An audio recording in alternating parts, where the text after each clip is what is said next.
Welcome back. Yes, I'm here. I have arrived. Wow, there's a good amount of shit to talk about. Mm-hmm. Not to mention, I actually caught up on quite a bit of stuff on I don't want to say TV, but yeah, TV. Do we have any pineapple juice? It's in the crack. Arizona. Arizona tea? Huh? Yeah. Arizona crack? Arizona pineapple. Arizona pineapple crack. Got it. Yeah, Arizona pineapples. Yeah, put it in a glass and filled up with other pineapple slices. Do we have any more pineapple slices left? Oh, that's right, with the yogurt. That's right. With this brand. No, with his yogurt, his Greek yogurt. My Greek yogurt. And his brand. No brand. And his wheat germ. No wheat germ, no brand, and his multivitamin, and his fish oil, and... What the fuck? I'm not 80 years old, goddamn. Helping to preserve life. Well, I don't know. You're just talking about with your yogurt and your pineapple. I'm like, okay, do we need to puree Ivan's food now or something like that? Well, it's because I'm trying to eat better so I can be, here longer, so I can take more of everything that's coming at me in life. So I can't complain. Right, so no snowballs this week. No, well, I don't think I've had. I think the last thing I had was a couple of cupcakes, but that was a while ago. But yeah, just been kind of cutting back on. How about jalapeno donuts?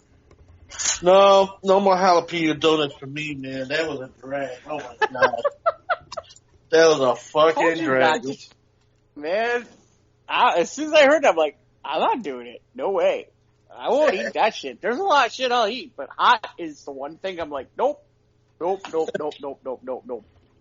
way. I don't do hot. Do you strategically plan leftovers? You don't want to go to a dinner because the leftovers will be given to you. Who, me? Either of you. Sometimes I do. Depends on where. And depends on what. Okay. There are those times. Go ahead, sorry. Because I was planned. Family dinner was yesterday, and I'm like, I don't want to go. Because they're like, yeah, I know they'll be bringing me leftovers anyways. Nice. Steakhouse. Very good. We would have with the family. Which one did they go to, Mike? Jameson's Steakhouse. Okay. Ooh. See, now the trick with Jameson's, and is this how it works out for you, is Jameson's includes a full meal pretty much with all their orders. So it's pretty much soup and salad. So the odds are, depending on who the average person is, you might get quite a bit of steak. I did. Because they fill up on the soup and they fill up on the salad. I can't remember if that includes a dessert or not, too. So was because it was a family member's birthday. Was it? Okay. But I didn't get any dessert. They had tiramisu, but she didn't like it. So I didn't get any dessert, though. Ah, tiramisu. Tiramisu. Tiramisu. Not tiramisu. Tiramisu. Tiramisu. Peggy Sue? Pretty tiramisu. Sue. She's not Greek, she's not Jew, she is just a tiramisu. Oh baby, my tiramisu. I guess. I was eating Wieners. Yeah, I am. I'm having dinner. Sorry. I was. Now wait. We have to ask the obvious question, don't we, Mike? We do. We do.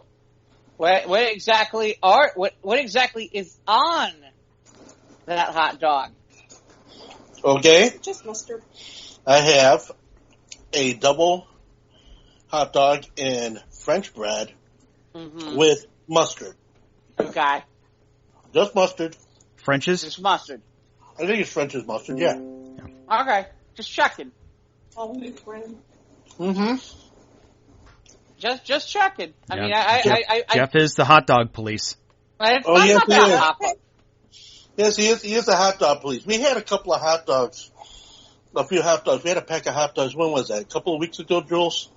Yeah, but Ivan's not gonna. Oh my gosh, those were amazing. See, Ivan's not gonna do it though. Ivan knows better. What, to put ketchup on hot dogs? Yes. No. Well, hell no. Right. It doesn't belong there. It don't belong there. Of course not. Thank you. Sounds okay. No. You know what it belongs on? I'll tell you where it belongs on hot dogs. It belongs on hot dogs where it's not like a Vienna or a kosher beef hot dog.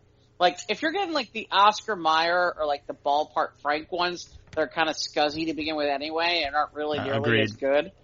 That's the reason why people eat ketchup. Is when you eat one of those, that's nasty. Yeah, well, yeah, we have a problem. You have to amp up the noses and assholes that make up those hot dogs. Right. Like like if you're getting a Vienna beef, or you're getting a Hebrew National, or you're getting a Nathan's hot dog, you don't need any of that shit. Yeah, well, Nathan's hot dog, same thing. You don't need. Yeah, right.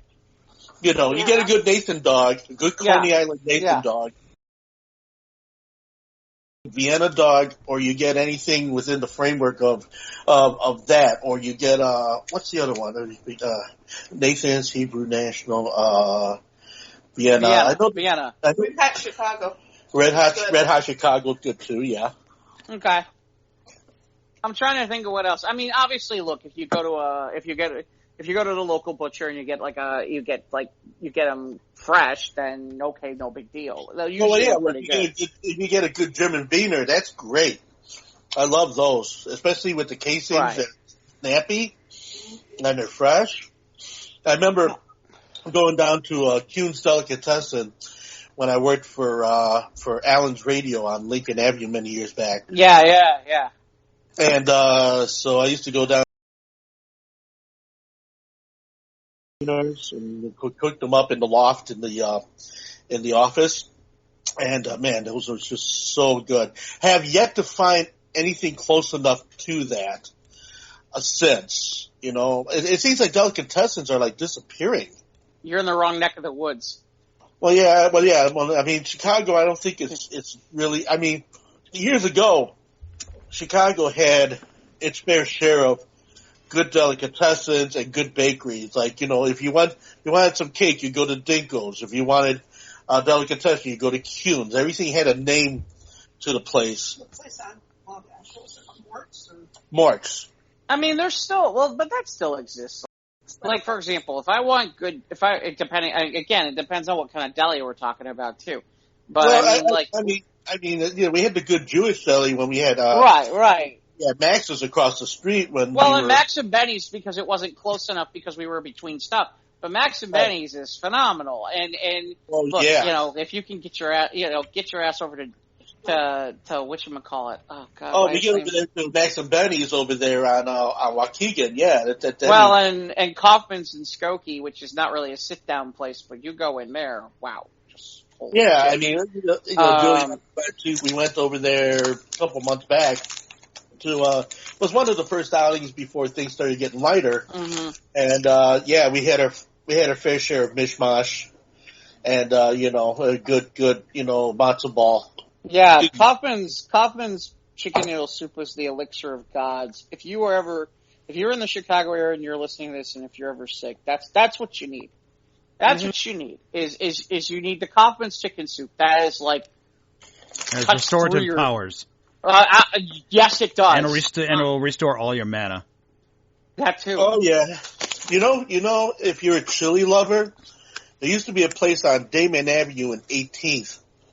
It was called Bishop's, and they had probably the best chili ever. Okay, and and even on the menu, they even told you 1 alarm, 2 alarm, 3 alarm, 4 alarm, 5 alarm. That's how the menu was reading. And then of course they always had these nice sides, these nice breads and these nice rolls that you could eat. They had cornbread. and just all freshly made there on the premises, and just amazing when you can have cornbread, a good cornbread with a good chili, especially. And then of course they had 3 bean, red bean, no bean, and then just plain chili, and then of course it just I think about that. I went there a couple times. I got introduced to that from somebody a long time ago. I'd long forgotten. Hey, maybe you remember. What's the name of the place that does the breaded steak sandwich? Breaded steak sandwich. Is that Riccobeni? What? Is that Riccobeni? Riccobeni, yeah. Is that where it is? Okay. That's where it is, forever. Riccobeni. It's been Yeah, forever. I'm not Riccobeni. traveling all the way down there to go get it, but I remember there's a place for that too. There used to be one on Wabash when I went to school, and there was one right there on Wabash by 203 Wabash. It was right around the corner, and you went inside of it. Man, they had the best. It was good. Riccobeni's such a good sandwich. I know we used to stop there on the way. If we were going out to Comiskey when my dad knew that area better than I did. When my dad and I were all going out to Comiskey, we would always end up stopping somewhere like that, somewhere crazy like that. Like, for either that or Maxwell Street Polishes or shit like that. That's usually where we'd end up. The only thing I haven't gotten to that I probably should have gotten to by now, one of these days, I hear they have a place in Schaumburg now, is Harold's Chicken. Oh, you want Harold's Chicken? You want real Harold's Chicken? I guess you should go to Harold's then, right? Yeah. Well, no, but I'm saying you want real Harold's Chicken. I mean, South Side Harold's Chicken. I mean, when I used to work on 63rd, I used to go to it was number 18 on 63rd Street, because there was like hundreds of these little places, these Harold's Chicken places. And when I used to come out, it used to be open late. So I get off on a gig and get myself a snack before I got on the train home. And let me tell you something. There was something in the barbecue sauce that was just, it set it apart. It was amazing. I can still think of it. And it was always consistently good. That was the amazing thing, was the Harold's Chicken. It was always consistently good. You should find it, Ivan. There's an article online. I can't remember how far back it is. They actually do a ranking of the top 10, 20, not top 10, I think it was top 20 Harold's Chicken locations in the city. Ah. I think they did it recently. I think they did it in the last 3 years. No, that's cool. So, but yeah. All this because Mike got steak. Yeah. Oh, well, and then of course when you got steak, if you got the surf and the turf, well then we got to talk about shrimp houses. Okay, I mean, I don't know. I mean, Mike, I know you're not a big fish guy. No, I'm lobster and fish. I eat salmon because I have to, because it's healthy. Uh-huh. But you'd eat it if I cooked it for you. I when I put it on the grill, man, I'll either do it up barbecued or Famous Dave's had a good salmon. Mm-hmm. Today, of course, okay. that's a chain, but I'm sure you do good justice, Jeff. Yeah, no, that's fine. Actually, you know who does a really, I know it's a little far for Mike, but for Ivan it may not be. Elwood's, the Pine place, the place that used to be where Bones is. The place where Bones used to be. Yeah. They do a barbecued salmon that is lights out. And they give you, and it's like, then they carbo load you with like mashed potatoes and like corn. And it's like, on top of it, you're like carbo loaded to death. On top of it. Nothing short of putting pasta on the plate. Yeah, if you're doing potatoes and you're doing corn. Yeah. But we're making Ivan hungry. No, Ivan's even anyway. What's the deal? Exactly. But we'll be even hungrier when the show's over. Yeah. Then you got the shrimp places. Like everybody talks about, shrimp. There used to be a place called Ben's Shrimp House on Copeland, and long ago that we used to go to when we were when the family was still living at home and everything. We used to go to this place, Ben's Shrimp House. We used to go to the Bel Air double drive-in, and then we would which was on 62nd Street, and then we follow Cicero Avenue and then swing on down to Cortland. Sorry, Cortland. And then we go over to Ben's, which was just by the bridge, because they were open at all hours and everything like that. And boy, talk about a treat. That place is long since closed. So the next best thing that came to mind was let me see, that was we have Grand Avenue Shrimp House, which is really, really good. And then there was I'm trying to think of the other one, Goose Island, which Goose Island has known for their beer, shrimp. yeah, And their chips. Yeah, And they their burgers. yeah. Yeah, they have the Goose Island shrimp. The Goose Island shrimp. Okay, I kind of go, Julie and I, we kind of go after the breading as how much or how little the breading is on there. Are we talking about battered shrimp? We talking about eaten peel? We talking about what? Oh, we're talking about breaded fried shrimp. Right, but that's what you're talking about looking for places, or are you talking about just eating peel? You're just looking for breaded. Yeah, it's just, okay, yeah, because we would judge how good, the breaded shrimp was as to how much or how little breading they had and then what they used in the breading. Got it. And then whatever they might have put into the shrimp, in the boiling of the shrimp and everything. Goose Island tends to be heavy on the breading and had kind of a garlicky sensibility about it, which when you go to Grand Avenue Shrimp House on Grand, which it's a lot less bready, but the shrimp pieces are more hearty. And then recently we went to, of all places, Red Hot Ranch, which was one of our favorite hot dog places. Well, they do serve up a nice side of a bag of shrimp, very reasonably priced, by the way, for a pound.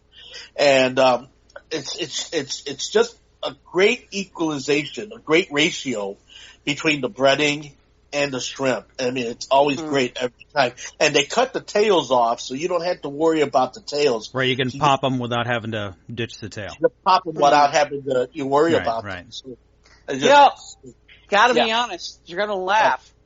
Uh-huh. I usually just wait until I hear that Red Lobster's got Shrimp Fest going. There you go. We still gonna get waiting for a Red Lobster. We've had an Olive Garden in town for years, and we thought because they're owned by the same company that this Olive Garden's been so successful that we're gonna get a Red Lobster soon. We got one. We got one over by. There's one over by the town center. Ironically, right across the parking lot from the Olive Garden. Go figure. Exactly. Right, because they're owned by the same company. That's right. Why. So, but yeah, no, I think that's the closest one now for me now. Although there is the one over by I can't remember where it is, but that's the closest one I can think of. There's one on Cumberland. Right, that's the other one I was thinking about. Yeah. But I think the closest one for me is the one by the town center. But yeah, I mean, honestly, Shrimp Fest, it's like bang for buck. Okay, if anything, I'm there. Yeah. Yeah, the nearest one by me is up by Gurney Mills. Wow, that's just an excuse to go. Yeah, that's a hike. Is it for you? About 30, 40 minutes. Okay. Same as if I was to go down to one. I think there's one near Carpentersville. I think that'd be a little longer drive. Yeah, those biscuits. The cheddar bay biscuit. Yep. Those outstanding. Mm-hmm, yeah. And the thing is, you cannot replicate them.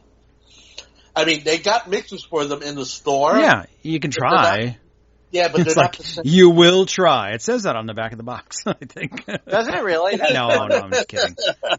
That'd be funny. Yeah.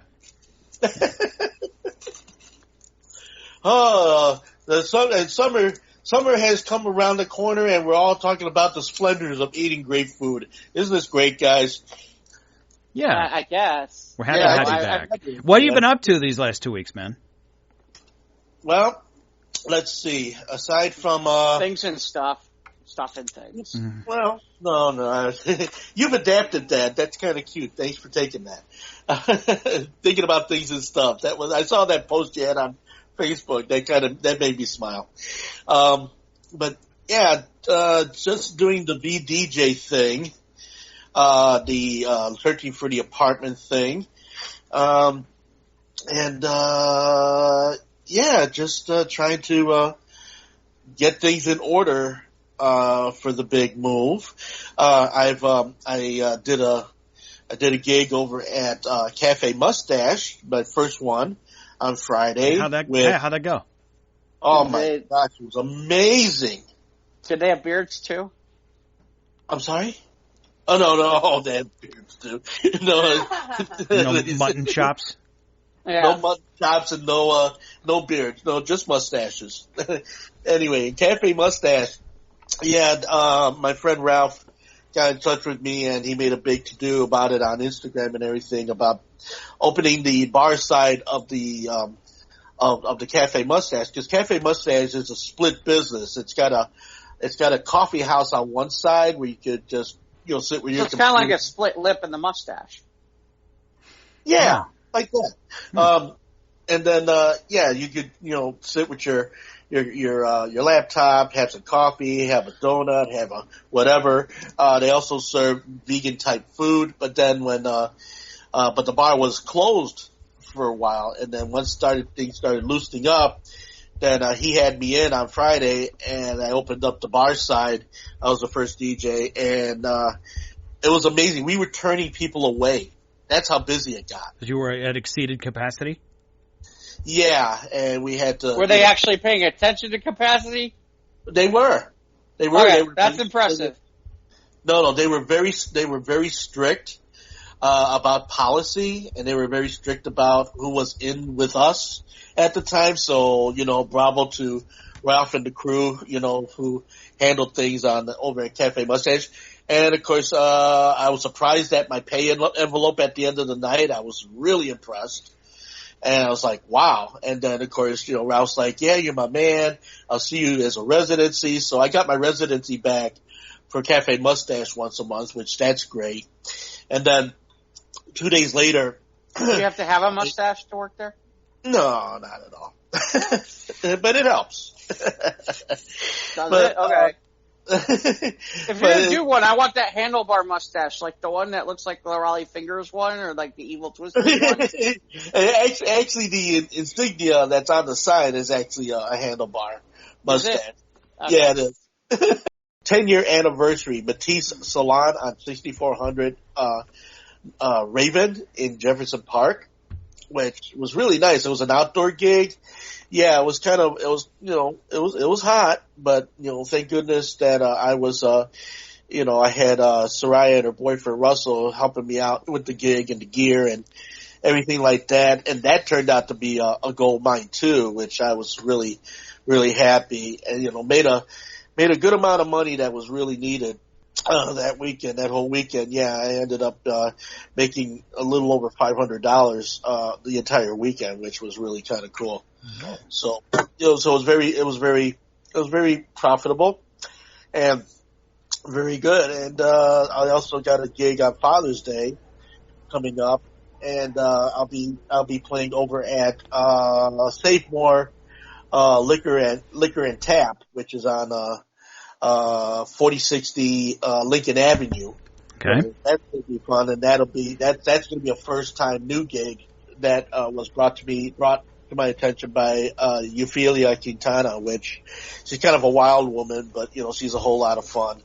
And so that's going to be cool. Then just keep it up with the spinning wheel whenever and wherever I can. In fact, as of this taping, I'll be on the following day, Tuesday, and I'll be on for 1 p.m. to 3 p.m. tomorrow. And I'll be playing the blues, and I'll be breaking out the 78 for this special programming. And then, so let's see what else. That, and then pretty much, and just kicking back any chance I get. Had a good session Sunday, the Sunday that just passed on the spinning wheel. It might open up a whole new programming situation because Jimmy Temple said that he liked the fact that I slowed things down on the Sunday evening because I'm the last person on the shift. So where it is, on my time, it's early, but over there it's very late, 6 hours difference. So, so he's just like, yeah, well, when you start going into the 9 to 10 o'clock hour and everything like that, when you were playing all your chill music, your chill soul, maybe you might want to make that a thing. And I'm like, well, that sounds like a very exciting idea because you're the closer. And the fact that we need to start, getting the diversity happening a little bit more at Spinning Wheel because it's starting to slouch back into all the Northern Soul music again. And some of the diversity is kind of like starting to dissipate a little bit, but that's because we haven't been able to go over there and give it that diversity in the last few weeks because, Julie and I, especially Julie, she's been spearheading the whole apartment situation. She's been tapping away on the computer and looking for things, and she's the question girl. I'm the kick it and take the tire around the block guy. So she's been on the Googler. Well, she's been on the Googler and she's been on the apartment life and the all of the different sites trying to just look for a nice 2-bedroom first floor, preferably, or garden apartment, preferably, because man, doing the stairs is it's not happening for me anymore. It's just gotten, and I mean, I can still do it and slowly, but it's just now it's like trying to navigate things. It's getting a little harder for me now at this point in my life, but it's not going to stop me. But I still do the same things. I just do them a little slower now. But then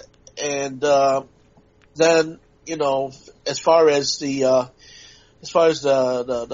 thing that I'm doing for 2022, that's still being negotiated for because I was planning on bringing several disc jockeys from England here to America to do the Logan auditorium, but that's still being negotiated, and who knows, it might be 2022, it might be 2023, because it's all a matter of coordinating financials and coordinating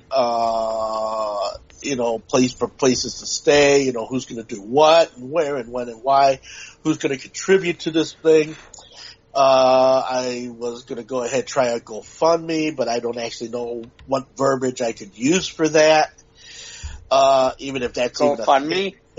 Huh?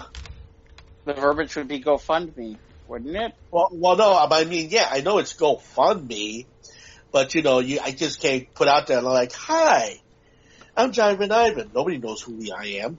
I'd like to go ahead and bring a couple of blokes from England so that way they could play at the Logan Auditorium. Help me pay for a theater. Help me pay for the auditorium. Thank you. That sounded about right. Yeah, that's pretty much a good summary. So you would say that if I did it like that, that would actually work? Well, yeah. Just Yeah, keep keep promoting it. Keep promoting it on social media, but yeah. Okay. Yeah, you just need to make it clear who these people are and why it's important to bring them over here, and what they're going to get out of it. Okay, well, so here's the thing, all right? I'll tell you. All right, number one, okay, in lockdown. You don't have to tell me, you got to tell them. No, but I'm telling you, I'm giving you the premise of this, just because I'm picking I'm picking the little walnuts that make your brain, and I'm just trying to figure out this whole thing myself, and next to my little peanut, which is a lot smaller. Picking at walnuts while eating wieners. Got it. Okay. Yep. Wieners and walnuts. There's a name. There's a title for the show. Let's see. What was I going to say? Oh, okay. So the thing about it is that, over lockdown, having been involved with Spinning Wheel, I've gotten to experience a lot of really talented people. But in England, their sensibilities are very much like if I could equate them to like saying being just local here in America. But for anybody who goes from England to America, that's like breaking out. You're breaking them out. And there's a number of Northern Soul or soulful DJs that I've noticed that, they do display an exceptional talent for what they do. Okay, one of them is Natalie Harrison, and the other one is Jimmy Temple, which of course he's the one that runs the spinning wheel, which is a proxy to the actual twisted wheel, which was a huge soul club in the 1960s. So basically, he's still kind of pulling up the brand and still trying to keep the vibe going. And for these two people to go ahead and take what is considered the bottom feed of all of our soul music and make it an actual viable thing, and the fact that the music is so good that it's like, it's basically like what happened with the Beatles, okay? I mean, their first few records were just nothing more than rhythm and blues with the English accent attached to it when they brought it back to us. Okay, well, here it is. This happens again. You got these guys and these girls, who have this how could I refer to it? This community. There you go. And they love this music to a point. There's fashions, there's patches, there were clubs, famous clubs that took place with these great, and of course singers that were pretty much out of the norm here in America went over there and got famous all over again because they were superstars over in England, after they've been long forgotten and of course screwed over by many of the situations here in America. So these two people, they just, and of course having talked with them, having experienced their situation, I can't help but it's simple. I can't help but try to make a dream come true. Okay. And, and of course it came up in discussion between me and Jimmy, and then Jimmy told me about Natalie, and then it's like, oh, okay. And then, so it's just a matter of just trying to work out the logistics of it. And then, there's other factions here that have to be settled in, but I'm hoping by, September 2022 to make that presentation to, the world, to Chicago, Logan Square, in an auditorium called the Logan Auditorium, which of course has been around since 1915. It's got landmark status. It's a historical building. It's beautiful. It holds, but standing room only is like 800 people can fill this thing. The acoustics are amazing. And of course, for the price they're asking for the hall, also includes the sound system. It includes the lights. It includes the security. And for what they're asking for, it is really reasonable. What they're asking for this, it's not that far out of reach. Well, for other people, they can probably drop it and go. But for a guy like me, it's kind of like I have to kind of work at that kind of money. But I just figured, it's a matter of, like a little help, from whoever wants to help out. Then explain your case like you did to us and put it on GoFundMe and keep posting it on social media to raise awareness. Okay. All right. And have flyers with you printed wherever you go live and DJ. Okay. Will do. If they want to don't hit the tip jar here. Just go to this webpage. I'd appreciate it. Thank you. That's a great idea. That's all. In fact, I have Soraya and her boyfriend Russell actually working on a Vimo situation for me right now, just for my tipping situations. But it seems like tipping is becoming more and more accepted for the disc jockeys now. I mean, I did it when I was at Logan Arcade, but I didn't really bring it out much for some of the other places I worked. But now it's like, yeah, okay, you know, like Save More, they're letting me have a tip jar. You know, Ralph's gonna let me have a tip jar too. So it's kind of like now the whole tip jar thing is becoming more and more aware, you know, that type of thing, which is nice. But yeah, I just wanted to bounce that. I just want to bounce that, you know, and see what you thought of it. But yeah, definitely will be into the big consideration. Thanks, guys. I appreciate you, you know, hearing me out on this. And of course, everybody who has heard the podcast, got to hear me out. Well, you know, we are looking for your ideas and your thoughts on this, everybody. So, you know, let us know. Yeah, I feel like this is an off podcast thing to talk about, but yeah.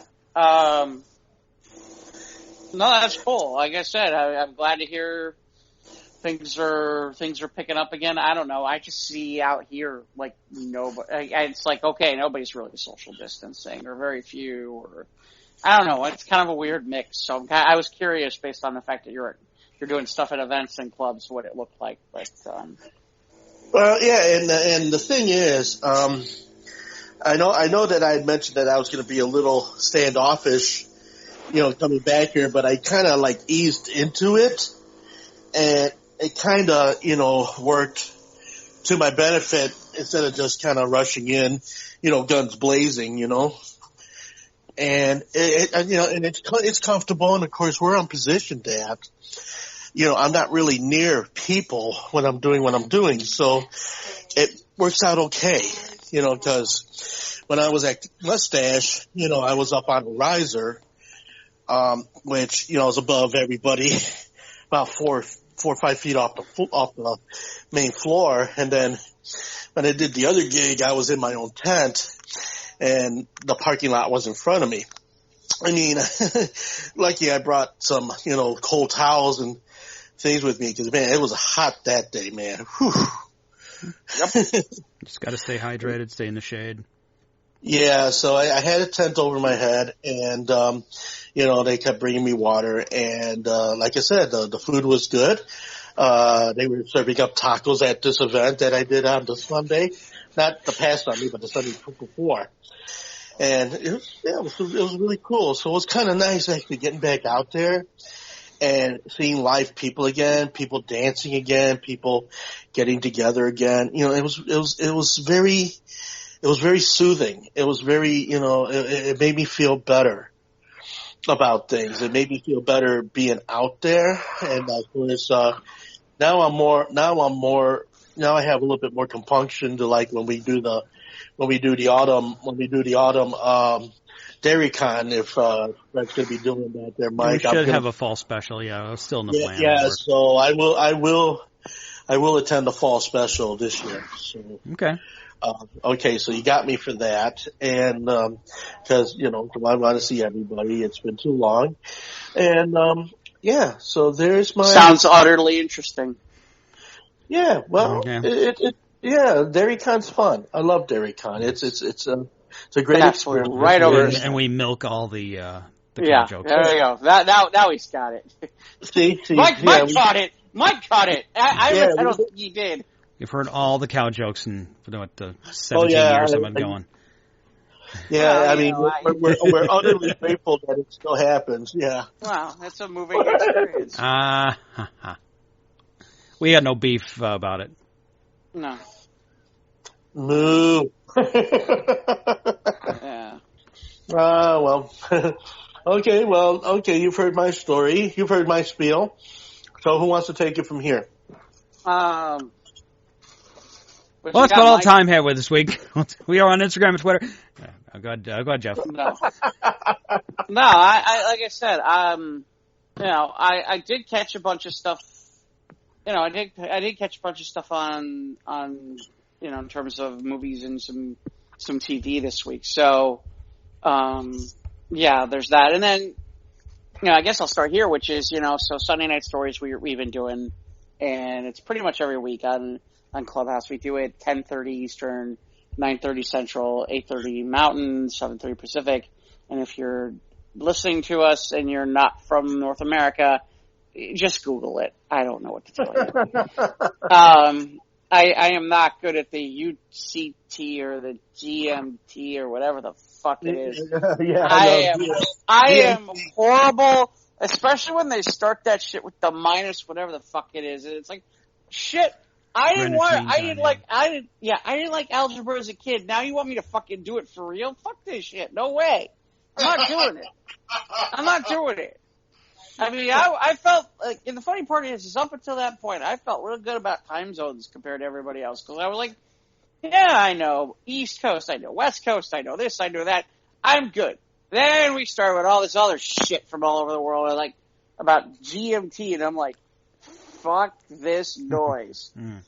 I am happy to be an ignorant American right about now. Don't feel bad. Math was never my friend, so. Well, it's like, okay, it's like, what time is it where you're at? And the best is, like, the people from overseas are like, you just figure out the GMT, blah, blah, blah. I'm like, what? What? What did you just say? I have no understanding what you just did. And it's like, and then they look at you funny where you're like, because you're from America, and they're like, well, you're from America. I'm like, fuck you. We beat your asses, didn't we? You guys did. If we didn't beat your ass, we bailed your ass out. Yeah, something like that. Yeah, like, one of them people was French. I'm like, shouldn't you be surrendering to somebody by now?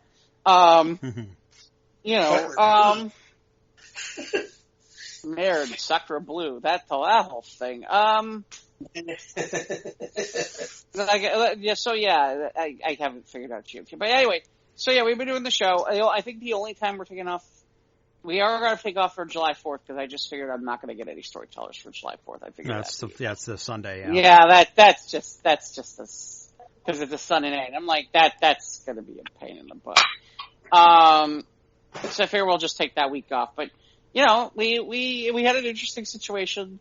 Which is, it's always fun when at the last minute you get storytellers who come to you at the last minute and tell you, hey, something came up or I can't make it, or I'm in a location where I can't really give it, and I had one entirely blow me off, and next thing I know, I'm like, okay, I'm gonna have to find new people to fill in, so, but, still had a really good show this past week. We had a couple of people who were comedians that were on there, and it was really a solid show, and we do have lately we've been filling up pretty good. We've had four storytellers across the board for a couple of weeks.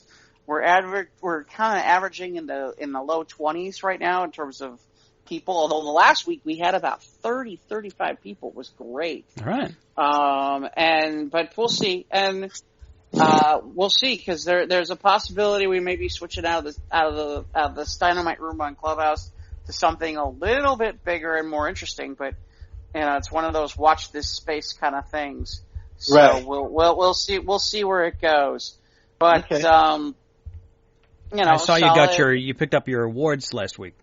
Yeah. Oh my God, that was amusing as hell too. So that's like the first time I've actually seen like people who weren't family in ages or a doctor or somebody like that. And it was funny. I showed up and they're like, okay, do you need a box? I'm like, do I need a box? And the next thing I know, I'm like, okay, I might need a box. That's a lot of awards. Okay. And there's some people who are like kind of giving me that look, and I'm like, what? What do you want me to do? It's not like I didn't win this. It's not like I didn't win this shit. It's like I did. And they're like, how many?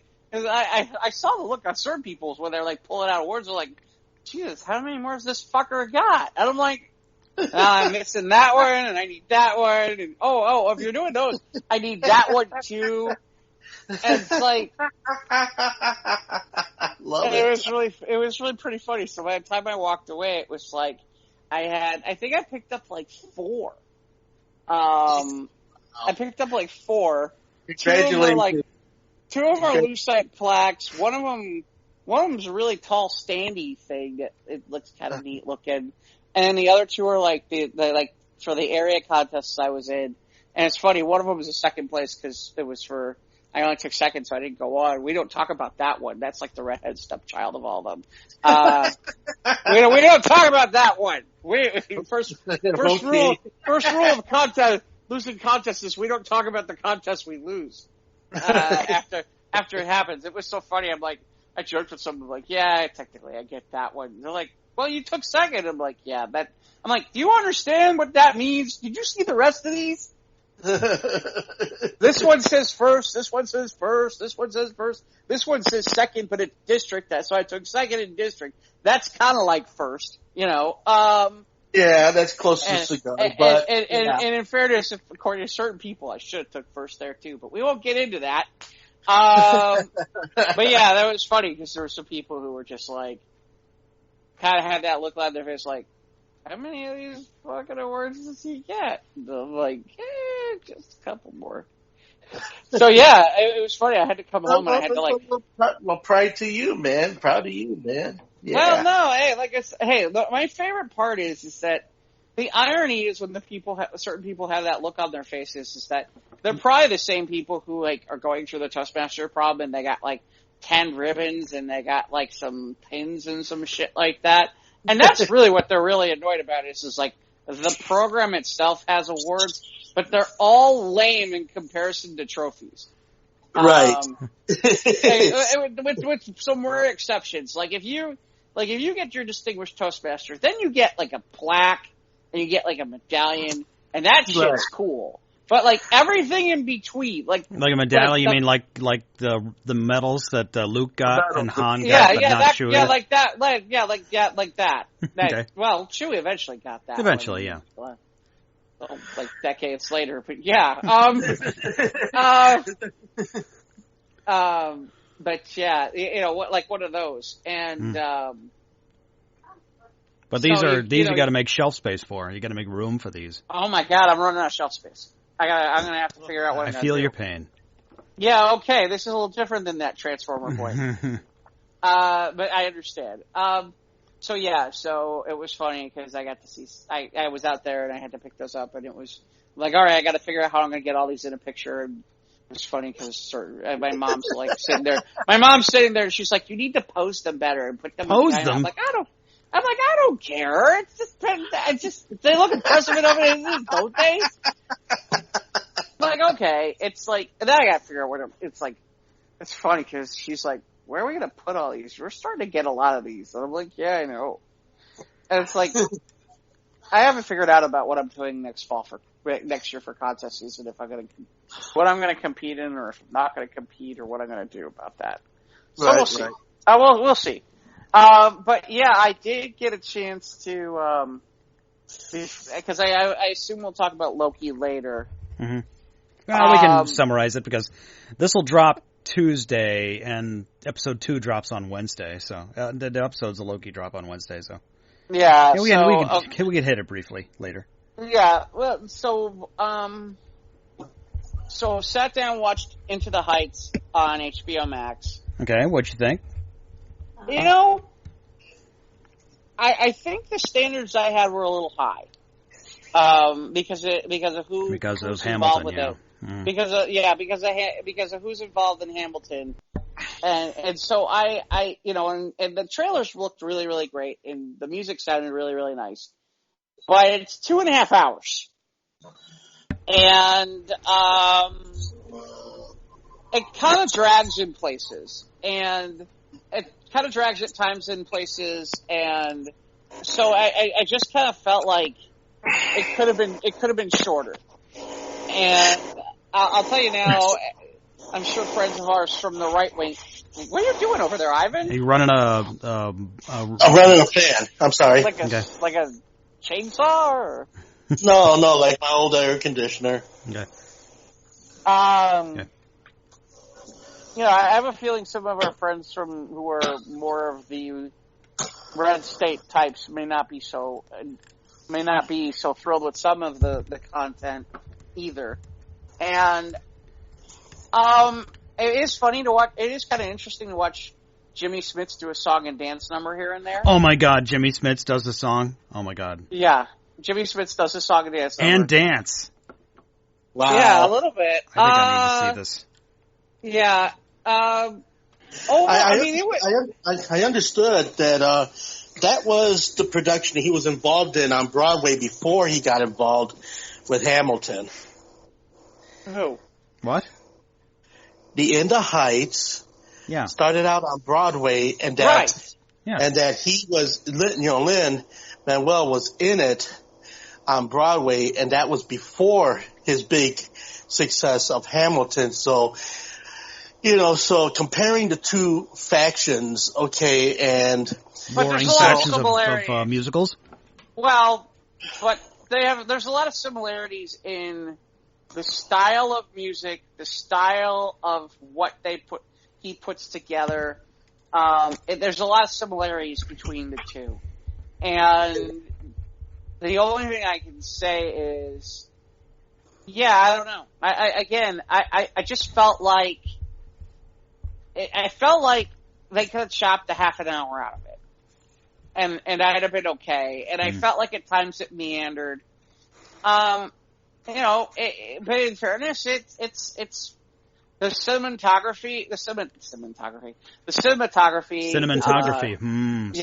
like cinematography. That's delicious. Cinematography, toast crunch. Yeah. That too. But the cinematography, the music, the dance numbers, the costumes, all that stuff. I mean, it's all top notch. It all looks great. It just, like I said, there's moments in the plot where I'm just kind of like, or just when it's moving along, then I'm like, okay, we could kind of move along, or this seems like it feels like it's going on for a little while. And so I think that's what it suffers from. And it's interesting because I guess it did not take first in the box office this week, and it lost out to, I guess, A Quiet Place 2. And so there's a lot of people talking about numbers and what's not, and I'm seeing a lot of slant from some of the Hollywood, like your varieties and your publications and your Hollywood Reporter, and I think it's really interesting because right away it's about soft numbers and what it didn't do and all this stuff like this, and it's like certain people are trying to have it both ways too about the HBO Max thing, where it's like, well, that's because of the HBO Max thing, and then it's like, well, it shouldn't matter because of the HBO Max thing. I'm seeing a lot of stuff where it just seems like, a lot of Hollywood was very unhappy when Warner Brothers made this decision where it was going to release stuff same day like this. And they really took them to task. And I feel like this is an example of where they're, anytime that they can stick it to Warner Brothers on this stuff, they're going to. When a number doesn't make a number or something like that. And I feel like that's happening here, and that's really too bad. I don't know. I guess I'll give it a 3.5 out of 5 if I'm going to go that route. But you enjoyed it, right? I enjoyed it. I really did. Again, like I said, it just seemed like it ran a little bit long. It's definitely worth checking out. I mean, the nice part is if you're at home and you get tired, you can stop it in the middle. Mm-hmm. And stop and start if you want to, which is at least night. I don't know if I'd have been in the theater, I'm like, man, I don't know if I'd have really been so thrilled about being stuck in the theater watching this for 2.5 hours with my gigantic soda and, stuck on a couch I'm stuck in a chair over there like that. So, yeah, I don't think that was so, I don't know if I wanted to see that in the theater. But, I did. Now, I don't know if Mike, I don't know if you've watched the show. Have you checked out Lupin on Netflix at all? No. Okay, so season 2 of Lupin came out. That's a high recommend. It's really good. And it's short, too. Season 1 is only like 5 episodes. Season 2 is only like 5 episodes. It's from a French production company. And it's about this thief who basically bases all of what he does based on Arsène Lupin, and he's basically trying to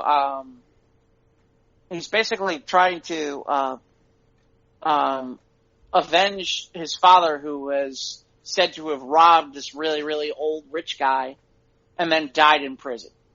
And like I said, it's just really well done and really well crafted. and the story works really, really well, and there's some nice twists and some nice turns. If you haven't seen it, I certainly recommend it. I think it's worthwhile. It's worth checking out. So that's one that I would definitely say about checking out on Netflix. If you've got the time, like I said, season 1's only like 5 episodes. Season 2 is only like 5 episodes. And I guess they've already greenlit a season 3, which is nice. So that's a positive right off the bat there. It's on Netflix, okay. It's on Netflix. I'm curious where they'll go on a season 3, given where they ended in season 2. I'm like, I don't feel like they have that much left to do, but we'll see what happens and how they spin out of that. I did get a chance to see. I caught the final finale for Manifest. Manifest season 1 was interesting. Season 2 kind of took a downturn. Season 3 was really, really solid and really, really good. And the final 2 episodes have enough cliffhangers in them and have enough to have me sit there and go, I really do think they do need to bring it back for a season 4. My understanding is that seasons 1 and 2 dropped on Netflix, and I think they're waiting to see what the reception is on Netflix for the series. And so that's kind of a limbo in the moment. We'll see where it goes. If not, I feel like they definitely need to do some sort of wrap up movie or something, if you know what I mean. Okay. I'm trying to think of anything else I picked up this weekend or this week that I caught. Anything on the CW? Oh, it's interesting you say that. How far along have you come with the Superman and Lois stuff? I'm still not. I'm still stuck on episode 2, or is it 3? I don't know. God, I gotta tell you, if you could kind of fast forward to like about episode 5. Okay. And it really starts to pick up steam, and it's really doing pretty well now. What episode are they on now? I don't know what episode comes out. I haven't started this chainsaw again. It's because Ivan doesn't talk. Either that or his vibrator. And when the microphone he's is left idle, the gain comes up. Oh, okay, sorry. That's all right. Okay. It's okay. But so it's been better. I can't remember what episode number they're on now. They seem to be like. But it's found its groove. It seems to have found its groove. Okay, good. Legends of Tomorrow had kind of an interesting shocker this past week. I'm getting close to dropping that one too, though, because I'm just like, okay, what's going on here? But wow, geez. Ivan, turn off your vacuum cleaner. Oh, is it bad? I'm sorry. It's all right. Okay, thank you. So that's kind of what I caught this week. At least in terms of movies and TV. So, like I said, that's just kind of the quick version. All right. I got to be careful because the vibrator and the chainsaw is going to show up any second now. So,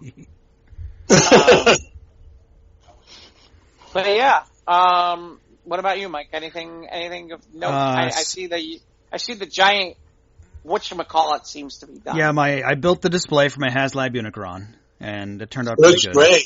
Yeah, it looks good. It was just spending all the time out in the garage. Just stand out there and you just sweat. It's like, oh god, it was a lot of work, but I got it where I wanted to put it, so I'm happy with it. But I still got to transform it. Eventually, I will. I've got to. The thing is, it's careful. I have to be careful of watching several videos as a reference point, because there's places that can actually break if you're not paying attention. So you have to watch a video on how to transform it. Well, you have to properly transform it because the instructions are not that good, and it skips steps. So, oh no! So you got to be careful with it. But I built the display so I could display it in either planet mode or robot mode. But I'm very happy with how it turned out. But no loading mode where you find out where everything goes. All right. Had a game night Saturday. We played Rune Age. It's an expansion based on Runebound, and it's like mechanics, we got the gist of it, but I don't know, it just seemed kind of clunky, and we're both like looking at each other like, all right, I think we're done. And we did finish it, but it was just like, yeah, it's not a good game, and there's a reason it was in the bargain bin, because like another friend of mine who watches like YouTube videos before he buys games to see if he likes them, and which is a good idea. But my other friend, he doesn't do such research. He rather like if it looks good to him on instinct, he'll buy it, and then he'll break the box open, and then we learn it on the fly right then and there. So it's some spontaneity we likes in that. But yeah, game night was okay. Watched Bad Batch Friday. That's pretty good, and more callbacks to Clone Wars. But still, it's a good story, good characters. I'll have to check it out at some point. I'm just not. Yeah, they're only 30-minute episodes. Well, the pilot was an hour, but they're 30-minute episodes. I hear you, but it's just this ragtag bunch of clones gone. I guess they're going kind of going mercenary. Bunch of morons? No, mercs. Oh, okay. Well, I was ready to be right. One of them's a lovable knucklehead, but. Gonna be as big as a knucklehead as Bill, who runs Toon with me. And then, what else? I was playing halfway through Mass Effect 2. That is so much fun. You're forgetting some of the dialogue. You talk to some people, and God, it's to laugh out loud. Some of these the lines you forget from these from the games. Had a good shooting day. Went out to Garden Prairie. Saw my buddy Matt, and we went shooting. That was good. Last one we had was almost a year ago, so it was good. He got a good batch of ammo, so ran like 3-4 mags through on the PPKS. So yeah, that's good. Cool. Grouping is still kind of sporadic, but still a lot of muscle memory. It's like I don't have much time. I don't like going to a range. I just go out to see my buddy, and we just gone out to go shooting, and we just cook a frozen pizza and just lay back and take it nice and casual. Obviously, and then Sunday we heard the news of Ned Beatty passing away. Yeah. And that's exciting because Saturday was Superman Day, so I was just thinking about the '78 Superman film all day, and then the next day we find out that Ned Beatty died, and that was obviously my. Yeah. So one of my favorite lines, of course, as I got older, I appreciated it. But one of my favorite lines from with him and Gene Hackman was, he's like, he just gets out of the pool or something, and he's like, "Is that today's paper?" And Otis goes, "Yeah." And he says, "Why am I not reading it?" Because I haven't given it to you yet. So yeah. No, yeah. Then of course, the voice of Lotso, Hug and Bear, and Toy Story 3, and so many other roles that Ned did. But yeah, it was terrible tragedy. Yeah, AJ, Ned Beatty. So anyway, so that's it. We watched Loki. We get into that, and of course we got a couple trailers that dropped last week, since Jeff and I last talked. So yeah, it's been busy. It's been fun. It's been exciting. All these series is dropping soon. Seems like everything's dropping soon. And everything's getting back into the race now. Yeah, exactly. Things are filming again. Things are episodes and seasons are dropping again. Films. So yeah, but so okay. I guess we can get into some of the news. We could just talk real brief on Loki, I guess. Yeah, we can talk about it. I don't know that there's real brief to talk. I think there's more to it than brief, but okay. So, yeah, I liked it. And, of course, I've not watched it a second time. I think I've done any of those a second time. I might have rewatched maybe the first episode of either WandaVision or Falcon Winter Soldier just to get reacquainted. But this was interesting. And they explain a few things, but then, some Marvel fans, some people with absolutely no time on their hands, have gone back and said, "No, that's not right from that one movie that was in it." But I don't know, it's, Everybody bring out their Zapruder film work right about now. And, that's right. Oh boy, let's break out the eye roll. And what even said, like, okay, so if you haven't watched episode 1 of Loki, then I suppose you can pause it or fast forward or whatever. Spoilers ahead. Spoilers ahoy. So put your sailing hat on. Even somebody, even like when the TVA agent punched him and it slowed him down to 1/16th speed, somebody actually slowed the film to 1/16th, and it's even slower. So like, yeah, it was even slower though. It's not 1/16th speed. Like, oh, good Lord, people. Oh, Jesus. Just like, yeah. Come on. Man, some people just have way too much free time. No, yeah, exactly. They got nothing else better to do. No, you're right. But yeah, I liked it. It takes it in a new direction in the MCU, and we're going to see where this goes, and if it ties into the Eternals. I gotta be honest, I felt like at times this episode meandered. I really kind of felt like it could have been. When was it meandering? Like the first time Loki escaped and he's in the TVA facility, or what? You know, it just felt like it ran long. There's a lot of them, the two of them, Tom Hiddleston and Owen Wilson talking, and it's interesting. Yeah, I found it interesting. I found it quite engaging. It's interesting, but I do feel like it's like, okay, come on, let's get to it already. Let's get to it a little bit more. And I think part of it is I think there's some people who, really enjoyed the whole mystery WandaVision thing a lot more than I did about having to put it together like a Zapruder film versus I'm watching Falcon Winter Soldier and I didn't have to do that shit. Yeah, it was more grounded. Right it was all, yeah, it was just exactly. right there for me. Right. It's right there for me.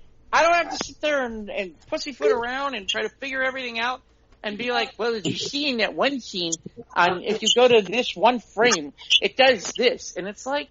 Yeah. Why do people get so cerebral about that? I mean, come on. Because, you know what? Because that's what it turns into. Okay, part of it is that because that's how comic book fandom works. I hate to say it. Yeah. Or nerd culture kind of goes at times. Especially in this day and age where you can take any video and pause it and back it up. Yep. And go to this frame or whatever. Right. And you've got. Yeah, so we're looking for the Easter eggs in every possible moment. Yep. Well, and the thing is, it's gotten to where too, some of these people who are creating this stuff are creating these Easter eggs. And at first I was like, that's really cool. I'm cool with the Easter eggs.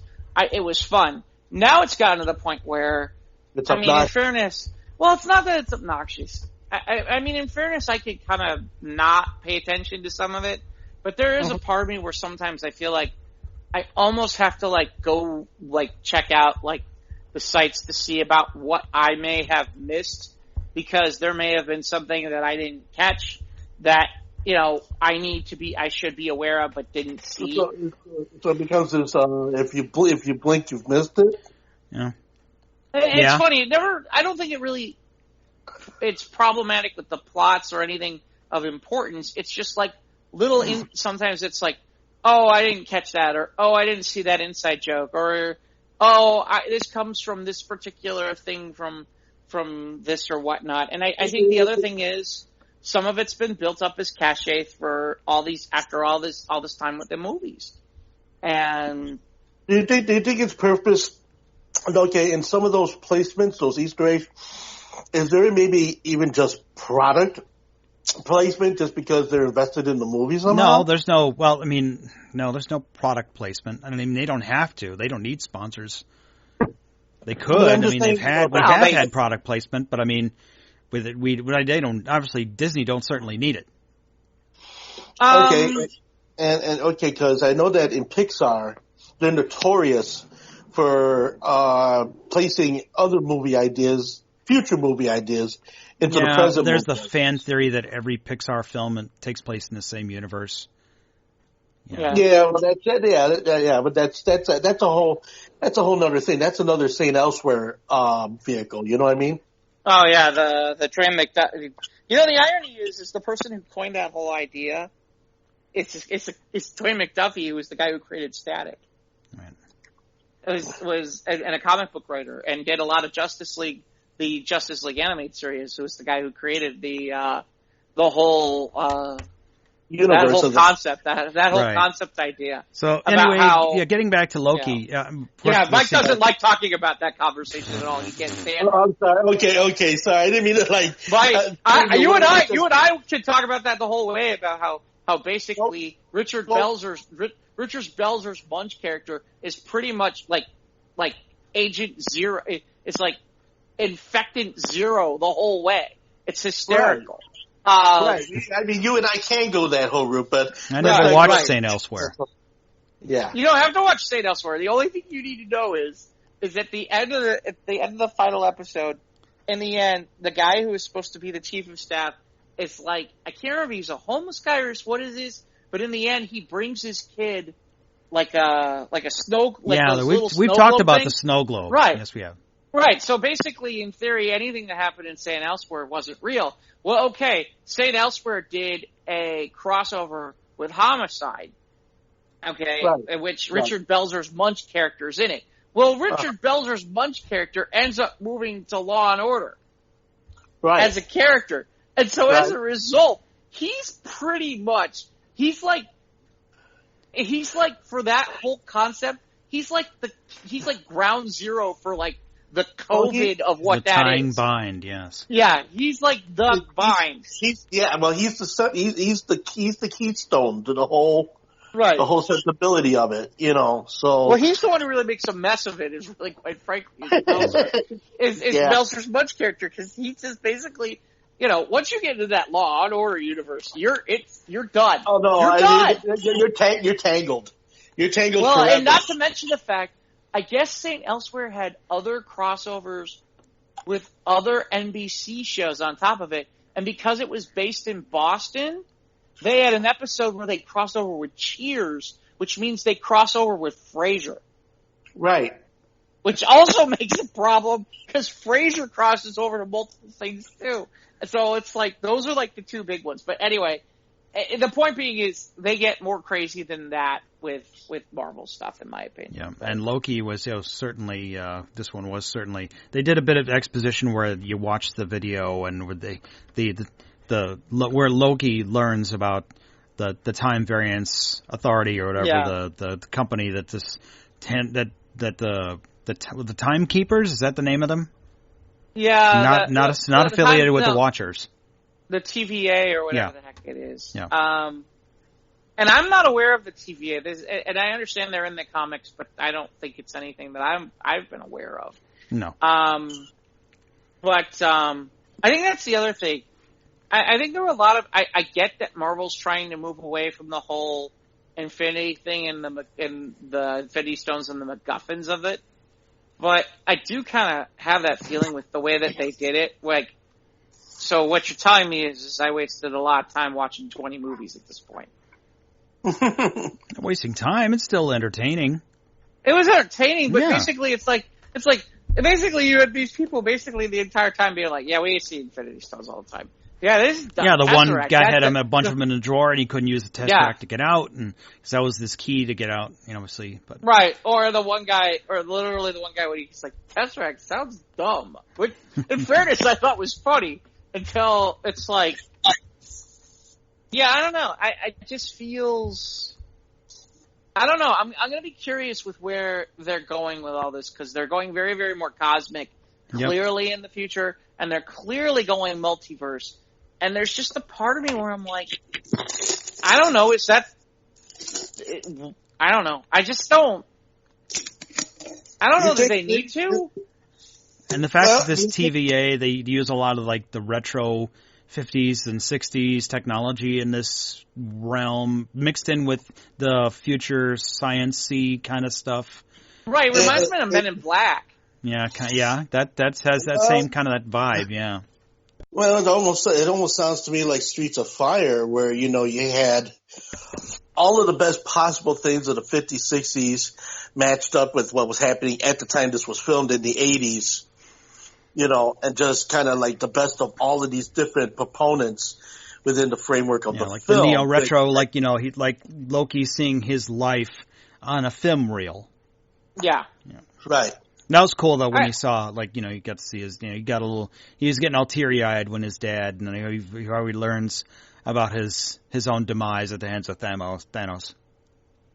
Yeah. Again, like I said, I think the two main actors do a great job. I thought it was interesting. Now there's a theory, and I can't remember where it was.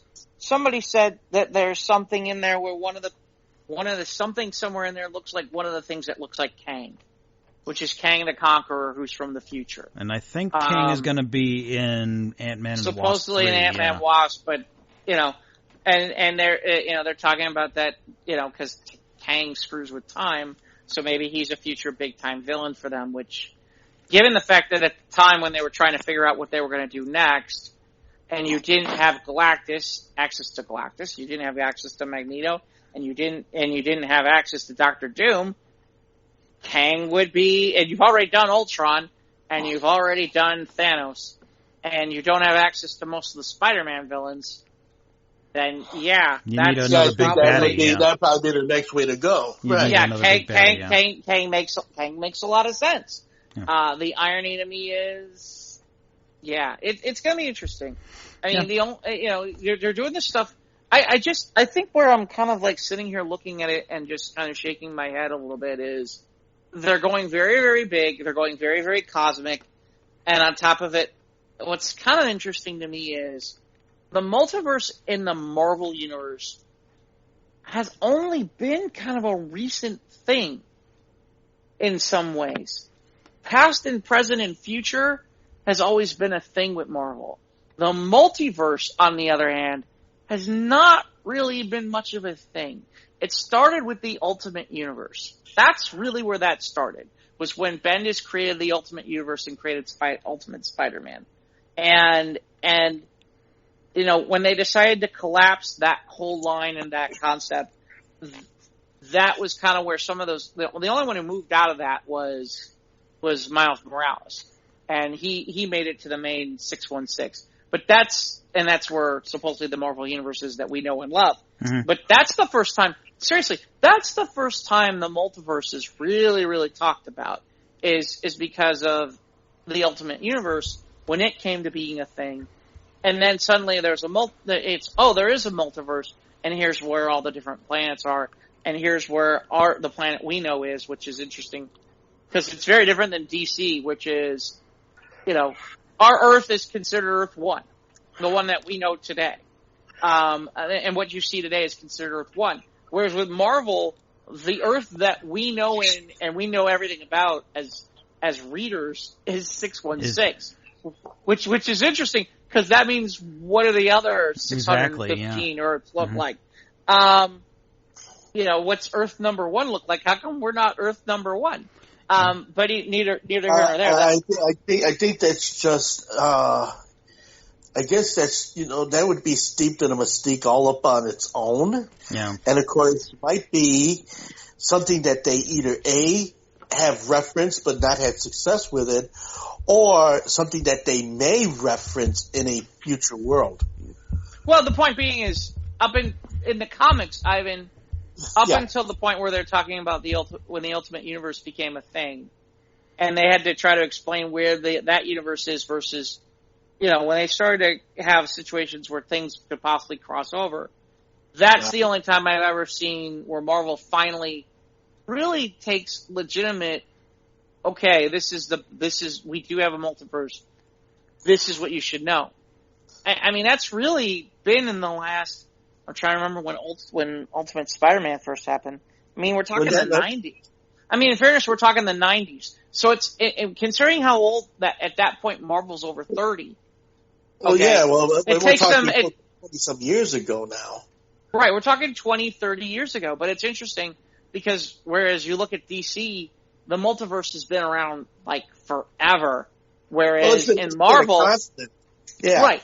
Whereas in Marvel, it's really not been a constant at all. It's only suddenly a constant. And it's interesting that that's something that they decided to work and build around in some ways. So Well, between that and the cosmic world, it's going to be interesting. It's ambitious. It's very ambitious. Well, the question is that are viewers going to buy in? Well, okay, unless they don't make the comparison that you just made.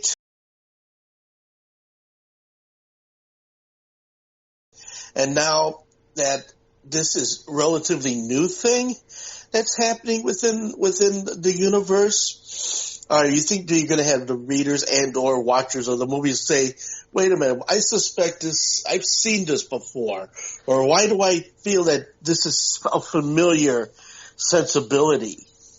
You know, you go ahead and you create that universe, and then you have others who look at that universe that you've created and say, hey, I like to go ahead and nip a little of that. I need to take a piece of that and try to work off of some of that. And maybe to some people it might come off as familiar because they have read it in that context. But then, do you think that it's got enough for it to stand alone without it seeming like, imitation is the form of flattery? I'm not sure how to answer that question. Do you understand it, Mike? Well, it will stand on its own. I mean, it's still all going to be on its own. The fact that Right. The TVA deals with the timeline and not the multiverse, what it seems like to me. I mean, right, but they do talk about... There are branch realities that are trying to prevent right in the timeline. Right. And right now, and the big spoiler is that the Owen Wilson's character from the TVA is recruiting Loki to help kill another Loki that's on a murderous rampage from another timeline. So basically you got one Loki looking for the murderous Loki on an alternate universe timeline. It's an alternate timeline, we're not dealing in the multiverse. Okay, and okay, now correct me if I'm wrong. Hasn't this vehicle been done before? I'm sure in concept it's done before, maybe not in the MCU. Right, but not in Marvel. Maybe not in Marvel. No. Okay, so that's what I'm saying. That the thing is that it would, if I am versed in that. You what? In what? If I was versed. If you were versed, okay. Yeah, if I was versed okay. in that continuity, and then finding out that this thing they're doing with Loki is kind of like, well, why does this seem so familiar? And why have I, I've read this before, or I've seen this before. Well, it's a comic book trope and a sci-fi trope. Right. I mean, right. And in fairness, most stuff in Marvel, and most stuff in some of the comic book movies is going to look familiar. There are literally things where you can point out and go, okay, that's directly from the comic book. Right. There are literally scenes that I can point to you in movies, and not just the MCU movies. Like, There's a scene in the Tobey Maguire Spider-Man 2 where literally he dumps the Spider-Man costume in a trash can and walks away. And that's literally like a famous Spider-Man cover. From decades ago. Yeah, like if you watch, if you watch Watchmen, one of the things where I will give Zack Snyder credit for is he literally at times was literally, the movie at times literally looked like a panel in the comic. I mean, there were definitely scenes in the comic that literally mirrored looking exactly like what I would have read. So that stuff, that stuff's happening all along for a long period of time. I mean, it's not. But this is new. What you're saying, that this particular type of storytelling, this particular type of sensibility, is newer in the Loki story, whereas it's always been constant with the other universe. Well, the point being is that Marvel The point being is Marvel usually looked at things from a past, present, and future perspective. Right. DC has looked at things as not just time and space, not just time, but also space and alternate reality, and the fact that about the multiverse. And even right down in intervals, certain intervals of time that, that are literally frozen within, the framework of the story, where you could Right. go ahead. I mean, in fairness, it's it's interesting to me because, a lot of the problems that DC has encountered is it's twofold. One is, it's kind of interesting to me. It's a twofold thing with DC. One is Marvel got to watch DC build what they built.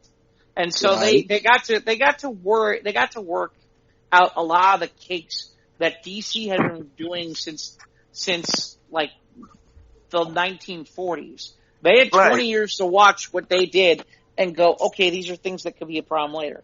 The problem is that DC so they were actually able to study, by example, what was being put out there in the late 1930s, 40s, and 50s. Well, I mean, in fairness, Marvel's around. They're just not Marvel, and they're not to what they are now. Yeah, they're not they weren't as cohesive as Action Comics or DC was. Well, there wasn't Spider-Man, and there wasn't Spider-Man or the Fantastic Four or anybody like that. But Captain America's around in the 1940s. I mean, the Invaders were around in the 1940s, which because then here it is, you got a Batman and Superman, who have also been around in the 1930s. Well, that's the problem that DC has had for a very long time. Is the problem being that and part of that problem has been, one, the fact that you have stories that date back to World War II. With these characters. The second problem that they had is, and this is a problem that's kind of I don't know if it's a good or bad thing, which is it's a recurring problem. Well, hold on a second. Let me finish, Ivan. The second problem I'm sorry. Go ahead. The second problem is you had a lot of these sidekick characters, that at the time were young kid sidekick characters. Well, as time went on, DC saw the opportunity to age some of these characters. Because they saw that there's an opportunity to build out some of these characters and make money with them. To make money with them and do other things with them. Like, for example, Dick Grayson. Dick Grayson hasn't been Robin in over 30 years. Right. But if you talk to the masses, Dick Grayson is Robin.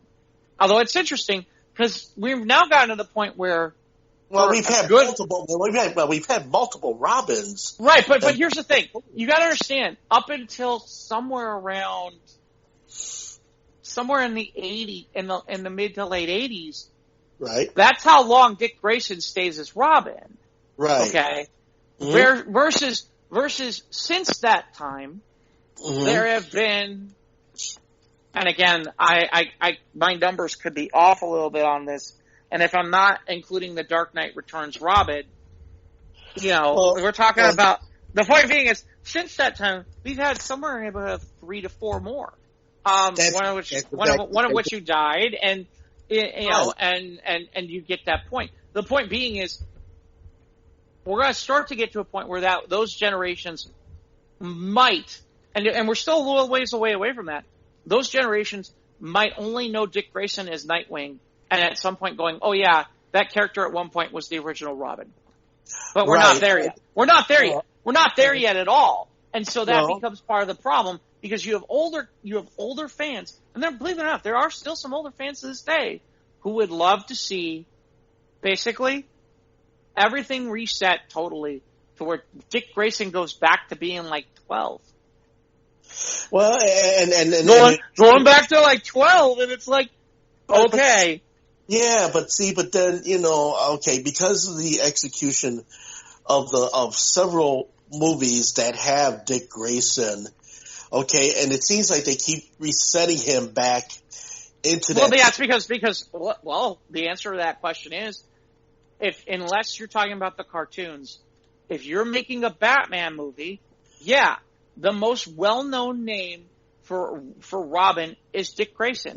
So yes, the studios are going to make Robin Dick Grayson no matter what you're going to do, unless somebody finally has the gumption to sit there at some point and go, "Hey, you know what? We don't have to do that." But we're kind of moving. By the way, Titans season 3 drops in a month. Is it a month? Yep, July 15. Thank you. I had not seen any information on that. Yeah.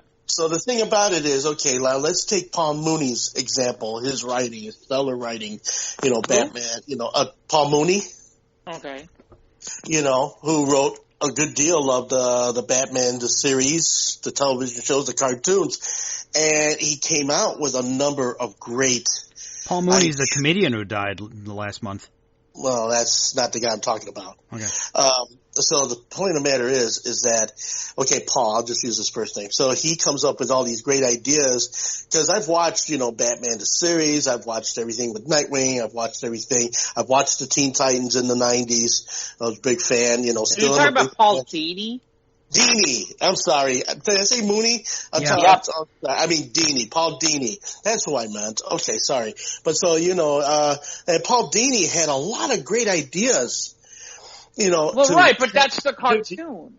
Right, that's a cartoon. So why can't they go ahead and take some of Paul Dini's ideas and bring them to the screen, and let's introduce a new Robin into the fold instead of rehashing. Because I told you why. Well, yeah, because everybody wants Dick Grayson, yes. Well, it's not just that everybody wants Dick Grayson. If you talk to somebody who isn't a comic book fan or doesn't know any better, and you ask them who's Batman's Robin, Dick Grayson. Got it. That's why. When that dynamic changes, and it's possible that dynamic will change probably within the next 10 to 15 years, maybe you could finally get away with it. The real answer to the question is they were developing a Nightwing movie. And they had big plans for the 80th anniversary of Batman, but that fell apart. Right, they had plans, and they had a Nightwing movie, and it's been on the scrap metal. And in fairness, a lot of the things that you're talking about, Ivan, ironically, Mike just mentioned about Titans season 3 is releasing. Well, guess what? There's a live action version where they literally have him go from Dick Grayson Robin to Dick Grayson Nightwing. I mean, that was the end of season 2. So and if they could build upon that, right? But that's a different. That's TV. That's different. Right, I got you. Right, that's part of the sauce of the Titan series. Right. All right, but I get what you're saying. The point is that it's going to take. The point is, you want something to happen now, and it's going to take time because look, think about how many decades it took for somebody to finally sit there and greenlight an X-Men movie. I mean, you're right. You're right. Think about how long. Yeah, no, it was 2000. It was 22 years ago, 21 years ago. Right. We got Right. Okay, but think about this. A lot of the stories that get used for X-Men are all from like the 80s. Okay, right. So we're talking about we're talking about what? 30, 40 years it took them to get X-Men finally on the silver screen on a big screen. Okay? And that's Marvel's number one program. That's Marvel's number one at the time. Marvel's number one with a bullet was X-Men. Right. Number two with a bullet, which also took forever to get on the silver screen, Spider-Man. Right. Spider-Man took forever too. Think about how long it took them to finally get a Spider-Man movie that they could make. And you're right, because, for years and years and years, I mean, it was just like, you had Superman and you had Batman. For a while, you had Iron Man that came in and out. Well, Spider-Man, he was relegated to cartoons until Robert Downey came around in 2008. Right, but see, what I'm talking about is, canon. I'm talking about, in pop culture and everything, when you talk about... Ivan, if you're talking about Marvel characters, about TV, if you're talking about Marvel characters and you're talking about TV and movies, live action TV and movies, okay, the character you're looking for besides Superman and Batman that, quite frankly, Marvel could pitch for TV purposes or movie purposes, you probably will not guess. Wonder Woman? That's not a Marvel character. That's DC. That's DC. Chuckle. Which would be because of Bill Bixby and Lou Ferrigno, it would be the Hulk. Oh, the Hulk? Dun, dun, dun, dun. Because the Hulk was incredibly popular, and it was the one live action thing that they did that Marvel got right. That Marvel got right in the late 70s to early 80s. That Spider-Man live action was kind of lame. And so, because I like the Bill in that bad Captain America show or movie. Yeah. The one that's really bad. I mean, and the thing is too, it's only been recently that the cartoons have been any good, because man, some of those cartoons that they showed on Channel 44 when we were kids. Oh, the old 60s. Yeah, the 60s. Well, the old 60s where you can literally see, like, the cutout of Iron Man on paper, like, flying around. Oh, yeah, it was a step up from Clutch Cargo, that's for sure. Yeah. Or they ran out of budget on the Spider-Man cartoon, where literally they're showing him doing the same swing sequence for like a half an hour. Oh yeah, because the celery usage was nuts. we just lost the voice actor for Spider-Man 1 or 2 weeks ago. He was Hermie the Elf from the Rudolph, but he was the voice of Spider-Man in the old 60s cartoon. Dude, think about this, Ivan. I mean, I kind of laugh. I mean, you're kind of talking about certain things, and you're making it sound like, oh, okay, this can happen immediately. Dude, do you realize the next time we get a Spider-Man cartoon of any sort or kind, other than that 60s one that we all watched as a kid, we were sitting there going, this Spider-Man cartoon not very good. Okay. I like Spider-Man and His Amazing Friends from the 80s. Well, but that's the point. We go from the late 60s all the way to Spider-Man. All the way to early 80s, yeah. Early 80s. Yeah, right. We're talking 20 years. And Marvel was very involved with that at the time, too. We're talking 20 years to get Spider-Man and His Amazing Friends. And here's the crazy part. It then takes them another 10 years to create that Spider-Man show that was on Fox Kids. Okay? Mm-hmm. That came out then later after that. That's when suddenly we were like, we need to get Spider-Man cartoons out all the time. Well, then there was the success of the 90s X-Men cartoon. Right, but that's my point. Yeah. I mean, actually, really, reality, the first appearance of the X-Men is in Spider-Man's Amazing Friends, because I remember that episode, and then the Juggernaut shows up. Yeah, I remember that one. Right, where with Wolverine sounding like an Australian guy, which is hysterical because then Hugh Jackman ends up playing him. So there you go. So I guess he is an Australian guy. I mean, they backdoored the. So that's why you should watch Loki on Disney Plus. Yeah, really. There you go. And we went all over the place. We went all over the place to get there.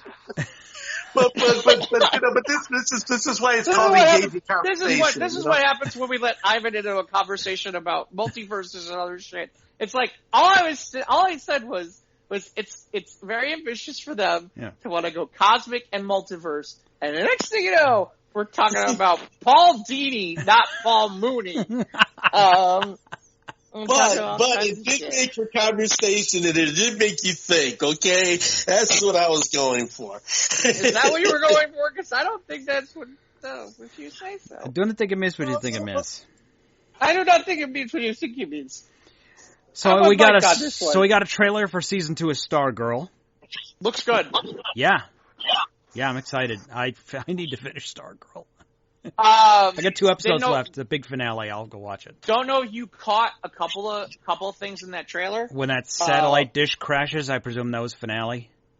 I don't know about that, but the pink thing is Johnny Thunderbolt. Okay. It's the Thunderbolt, which is one of the old school characters from the JSA, the Justice Society of America. If you remember, Mike, and you might remember this, there's the pen that they had. I remember the pen. Yep, the pen she had. Where every so often you heard a snicker. Well, what's inside the pen is the Thunderbolt, and the Thunderbolt is a magical character that, quite frankly, it'll be interesting to see the Thunderbolt, what they do with the Thunderbolt, what kind of budget they have for that. But it was interesting because there was a picture of him and he was there. The other thing that was interesting is, the girl who says that I'm Green Lantern's daughter. So we're getting a Green Lantern finally on a TV show that isn't HBO Max. And it's not Ryan Reynolds. Right, and it's not Ryan Reynolds. It's not Ryan Reynolds, and it's not the HBO Max thing. We're finally getting a CW versus Green Lantern. I'm curious to see now if it looked like she was wielding an actual lantern. If that's the case, it'll be interesting to me because Alan Scott in continuity has 2 kids. He has Jade, who ironically doesn't need a lantern, and has her powers within her own body. The other person, and then he has another child named Obsidian. Powers are totally different, totally darkness based. And it's interesting because he kind of goes back and forth between being a good guy and a bad guy.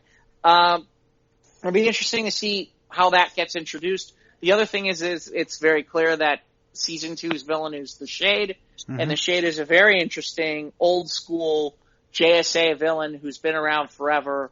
So look, for everything I've been bitching about the CW verse, in a lot of ways they got Stargirl right. They're getting and why? Why? Because they've got Geoff Johns running it, and Geoff Johns knows his shit. The question is, how long will Geoff Johns be running it? Because I would guess once this thing gets back on the air, certain people who are trying to get Geoff Johns kicked out because of all the Ray Fisher stuff come back loud again. Because it's been a little quiet because Geoff Johns is laid low. Well, okay, now you're going to put the show back on the air, and people are going to know that Geoff Johns is one of the producers of the show. So, needless to say, I wouldn't be shocked that there's some people, because people are still calling for, there's still quite a bit of population out there that's like, Geoff Johns needs to cancel. Yeah, Geoff Johns. Culture. Yeah, that Geoff Johns needs to go. But but then see if you, okay, I'm not that we should allow certain sensibilities, but then, okay, that's why artists are the mad geniuses that they are. Not saying that these are permissible things or things that we should just look the other way about, but at the same time, it depends on, okay, you can be pissed off at the person. Yeah, but Ivan, we're not talking about the artists. We're talking about the fact that, so you're clear. No, but so you're clear. Let me finish. No, because what you're talking about doesn't make any sense. Well, because I am not. Well, it will once I present it. But you're not. It has nothing to do with being let Ivan artist. make his case, Jeff. Okay, let me make my case. Okay. Yes, you got people that work in the industry, and all right, for bad or for good, okay, and for whatever they might have gotten involved in or wrapped up about, but then yet you look at the things that they do and you marvel at them. And their creative vision that they're trying to create. Right, exactly. That's where I'm going. Yeah. All right, they got this creative vision, but yet what they do behind the scenes or off the screen or behind the stage or whatever might not be the most appealing. Yeah. With Christian Bale, are you in my scene? Audio that leaked. Well, no. If we're really going to go down this road, which is what I was trying to avoid. If we're really going to go down this road, there's some differences here. Which is the question is because of the fact. So let's go back to it, which is the reason why there's a problem with Geoff Johns is because Geoff Johns was in charge of DC's movie situation when Zack Snyder left. And there's been a lot of calls and accusations about certain things that went on. Nobody is positive what has or hasn't happened there. So as a result, a lot of people are leaving that alone.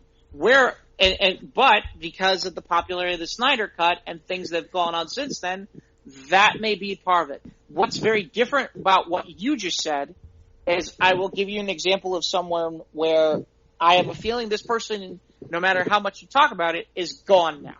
And that person, ironically, is the other name involved with that, which is Joss Whedon.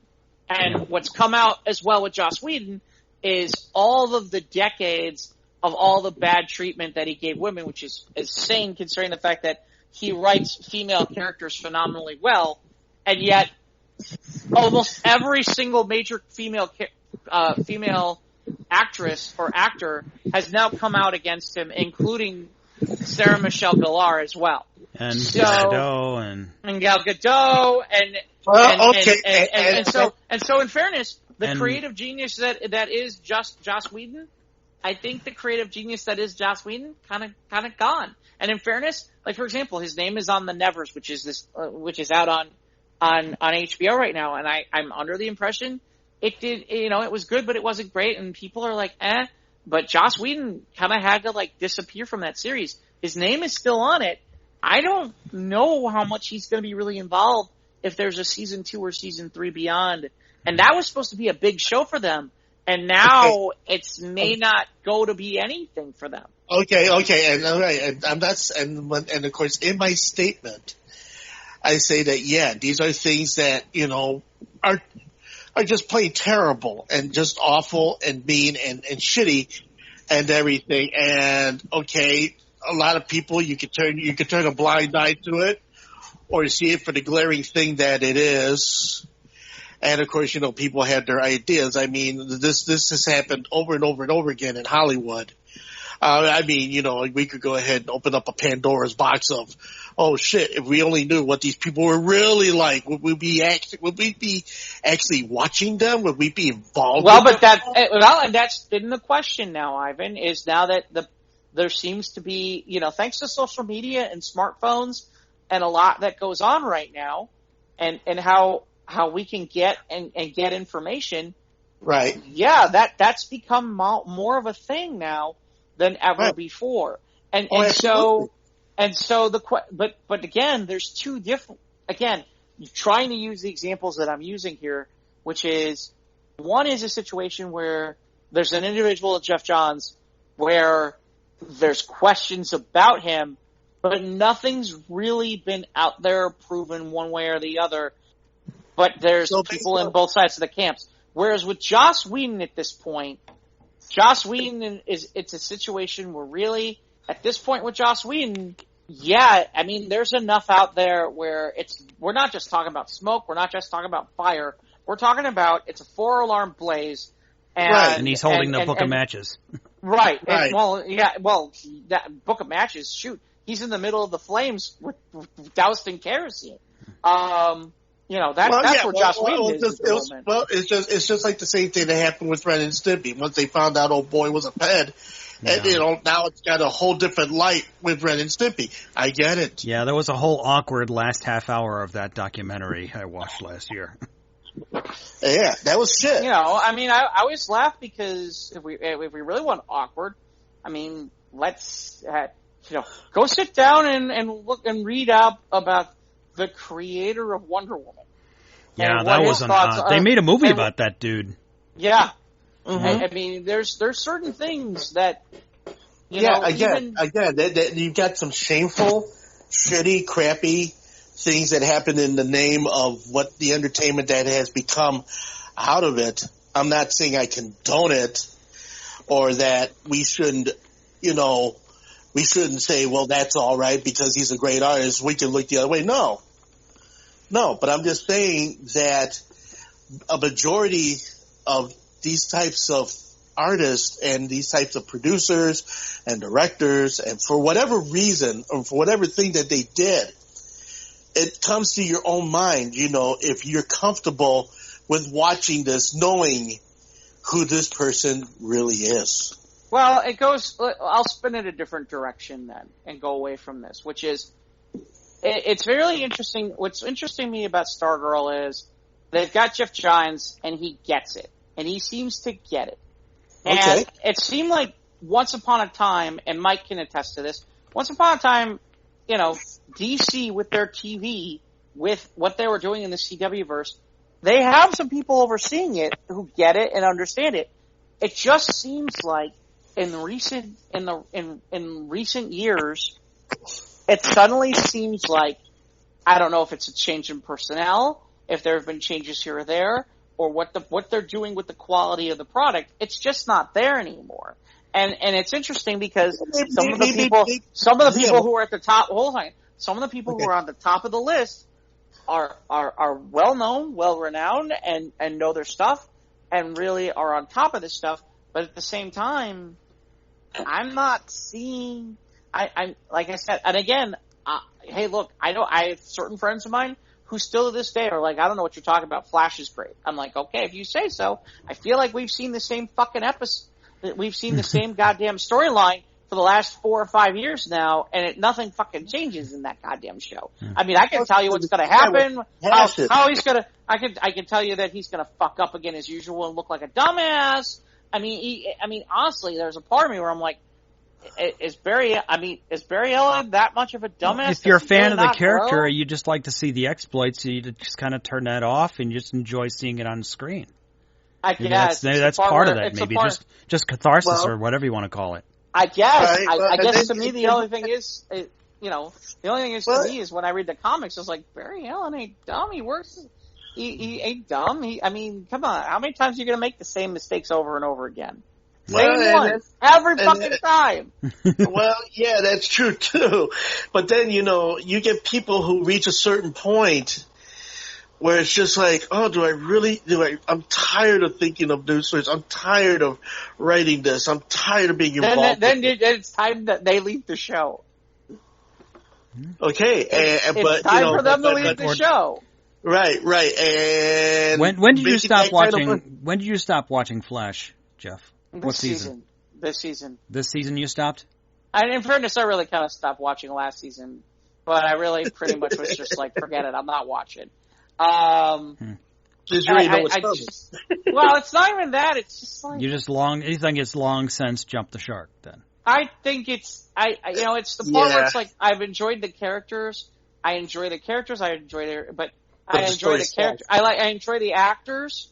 I just think that they're given horrible material, and after a while, it just seems like it's the same fucking shit over and over again. And the same fucking formula, Let's go ahead and just... Well, and my favorite was there's the one season where they build out in the end where the bad guy, ironically, I can't remember how it works, but basically it has something to do with time, and in the end the bad guy is a version of Barry Allen. And it took them, and it was really funny, because it took them 20 episodes to get there. And I remember seeing it and going, there's a reason it took them 20 episodes to get there. Because if they had gotten to it earlier, I'd have fucking left this show episodes ago. 10 episodes ago. And now I'm already near the end, so I might as well see how this fucking ends, even though this is really dumb. And then you sit there, okay. and I'm like, oh, okay, whatever. It sometimes, I don't know. Again, it's just you try to give it. The sad part is it's not just Flash. That's the problem. Like, you weren't on last week. I talked about the finale for Black Lightning, and they fucked it up. The series finale, because it was a season-long build-up. They thought they could milk it. It's like, at the end of the day, guys, he's supposed to fight Tobias Whale. You gave it 5 fucking minutes at the end of the episode, for 5 minutes in the episode. It was like a do-nothing fight. This is supposed to be like the big fight of the entire fucking show. And this was supposed to be the payoff. It is supposed to. It should look a lot more it should be a lot more interesting, far more satisfying than this. And I'm like, This had to look like flat potato chips. Is that what you're telling me? Right. I mean, the Batwoman show at this point, I dropped this season, and it's interesting because I guess they're gonna have what's his name, Lucius Fox's kid, is gonna end up being Batwing, which is an interesting character, and I guess they're putting him in the Batwing costume because I've seen it, and it almost intrigues me to want to go check it out. But that show's so fucked up, I just don't want to know.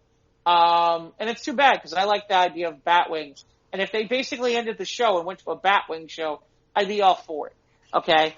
Arrow is gone. Legends of Tomorrow is, well, I talked about that earlier. Yeah. That's just, I'm not sure how many more episodes I'm going to watch of this now that we're at where we're at. The only reason I think I'm watching is I'm like, I think this is the final season. If they get another season and they get picked up, I'm going to be fucking shocked. Because after this. And fairness, Supergirl's been great. Oh, wait, they axed that show. Yeah, that's right. That's done. It's finally They're gonna axe it. Now, in fairness, it's better to have it go out on a high note then, right?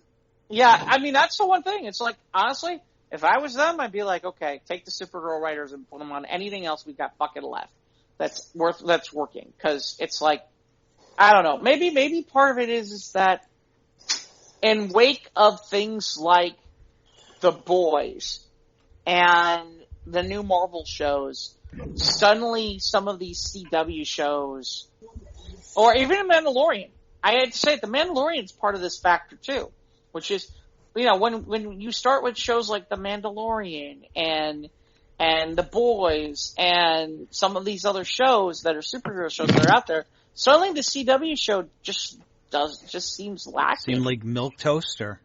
Yeah, it just doesn't stand up. It's because it's on a network and it has to follow certain. Yeah, but even so, I mean, if it's a network show, they have to make it where it's interchangeable in case they end up jostling the episodes in a later season, or they syndicate it. But we're in a different place now with I mean, that's the thing too. Network stuff is very different now than it used to be. Like that Superman Lois show. Okay. They're putting a little bit more into it, and the reason they're putting a little bit more into it is because they're going to dump that show on HBO Max for people to watch, right. and it's going to drive some people to come and check that out.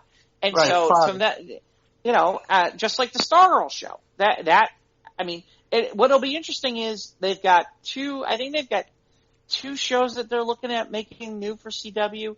I think one of them is that Wonder Girl show that they're talking about, and the other is that Naomi thing that I don't understand what that is. But it'll be interesting to see what how the cinematography looks. Cinematography, oh yes, that tasty. too. That too. Cinematography, yeah. But the point being is, if it also continues to look like Toast, like Stargirl and Superman Lois versus The Flash and Legends of Tomorrow and Supergirl. I mean, if it has more of that filmy quality to it, okay, well, that's because they're putting these shows on HBO Max and they're expecting them to be part of that catalog. These are big heroes. They should have a big look to it, a big epic vibe to it. Right. And if you go to HBO Max, there's a gigantic hub for DC Comics, and there's all kinds of stuff there. I mean, just all kinds of stuff. Yep. Yeah, I'm trying to think of anything. The He-Man trailer. The He-Man trailer was looks phenomenal. Impressive. Can't wait. And I had no interest in the He-Man. Kudos to Kevin Smith. As much as I give him shit, he does deliver. And here's a great example once again of where he's doing that. He kind of revived. Pretty epic trailer, and the animation looks great. Hopefully the story's going to hold up. Yeah, and by the way, it doesn't look like something that came from Japan, and it doesn't look like something that's gonna appeal to people my age or your age. It has an epic Western. I mean, there's some anime influence in it, but it's good. So it's good in a good way. It's not like, doesn't follow like anime tropes, and as far as at least the trailer we saw, when of course we need hero under it. That was great. If they got the feeling like of the last Airbender, no, that's really anime influenced. Yeah. No, I'm talking animation wise, because with the this does not have that vibe though. No, not at all. There's lots of muscularity. If anything, I would question. I'm curious about kids in today's kids who are so used to some of what they see as animation now, and how they look at this He-Man stuff. Because I'm curious. I mean, for us, it looks like something really spectacular. Yeah. I'm curious what kids who have been used to all like I just said, like The Last Airbender and some of these shows where it looks like scribbles and all these crazy looking stuff. You know, I don't know what kids today would look at that and go, oh, okay, or if they're gonna go, I don't like it, you know, because of the look. Well, yeah, because having the reason why I brought up The Last Airbender and such, because that was something. You're water bending right now, Ivan? No.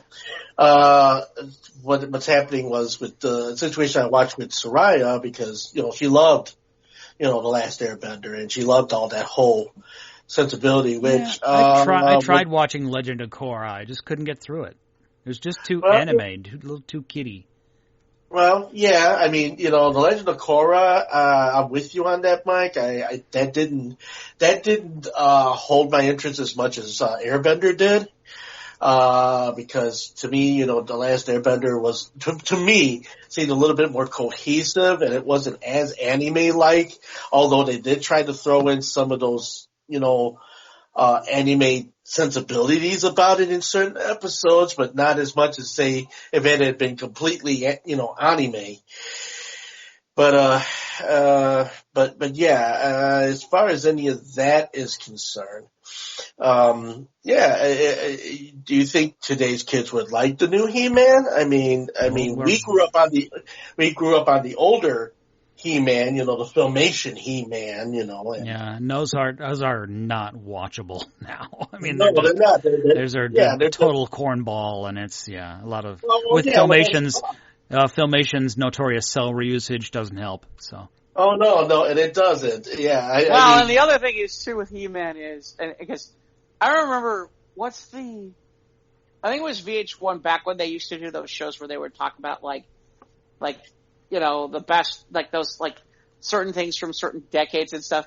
And I can't remember which one it was where they were talking about He-Man and how they were talking about how like He-Man's like He-Man for like gay people was like code, because he's always like, I've got a secret, and like it's with the swords, and he goes from like this my mighty sword, right, and then he goes from this geeky guy to this guy who's all buff, wearing practically no clothing. Yeah, but Prince Adam was pretty much the same build, but it's just a dude wearing a pink shirt.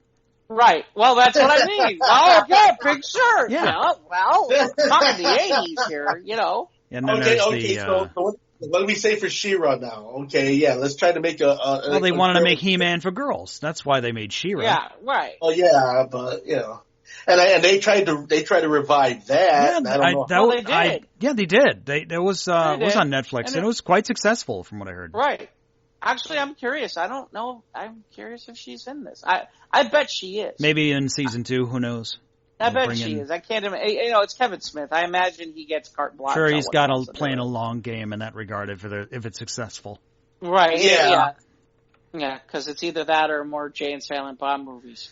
I think Jason Mewes does have a voice of one of the. I think he might be. I don't know which one it is. I think he is too. Might be it might be Stinkor. It would be kind of amusing if in the middle of nowhere, like like you're outside Castle Grayskull and there's two guys leaning against the brick wall on the side. Yeah. Hey man, $15. $15, He-Man. Put it in my hand. Right, smoke that shit. Yeah. Come here, Oracle. I want to sell you a bag. Yeah. I'm not even supposed to be at Castle Grayskull today. Yeah. So, I'm definitely watching that shit, so I can't wait. Put that shit in my hand, little man. See, what other news we got this week? It sounds like they're going to try to be developing a Sam and Twitch show based. Sam and Twitch are characters that are part of the Spawn universe, and that's the first. Sam and Twitch are detectives in the Spawn universe, and they actually did a spin-off series for a while, and they're a little bit popular in terms of comic book readers, and the fact that it was a really popular series. So it'll be interesting to see if that gets off the ground or where that heads, or if that works out for them. That'll be interesting because, again, we've been hearing from Todd McFarlane for a while about this Spawn movie that's never ending in development, and we He's been talking about it for how many years? It's been like 3 years now, and they're still working on getting it off the ground. And it's interesting because now I guess that McFarlane's talking about creating projects from the Spawn universe, because apparently I guess Spawn celebrated a 30th anniversary recently, and I guess years. Shit. Yeah, it's been that long. I mean, it's been that long since the Image guys broke away from Marvel. It's about right. Sure, it's been 30 years. Yeah, right. You know, they did that in the 90s where they walked away. So yeah, I mean, but I guess they're finally talking about trying to develop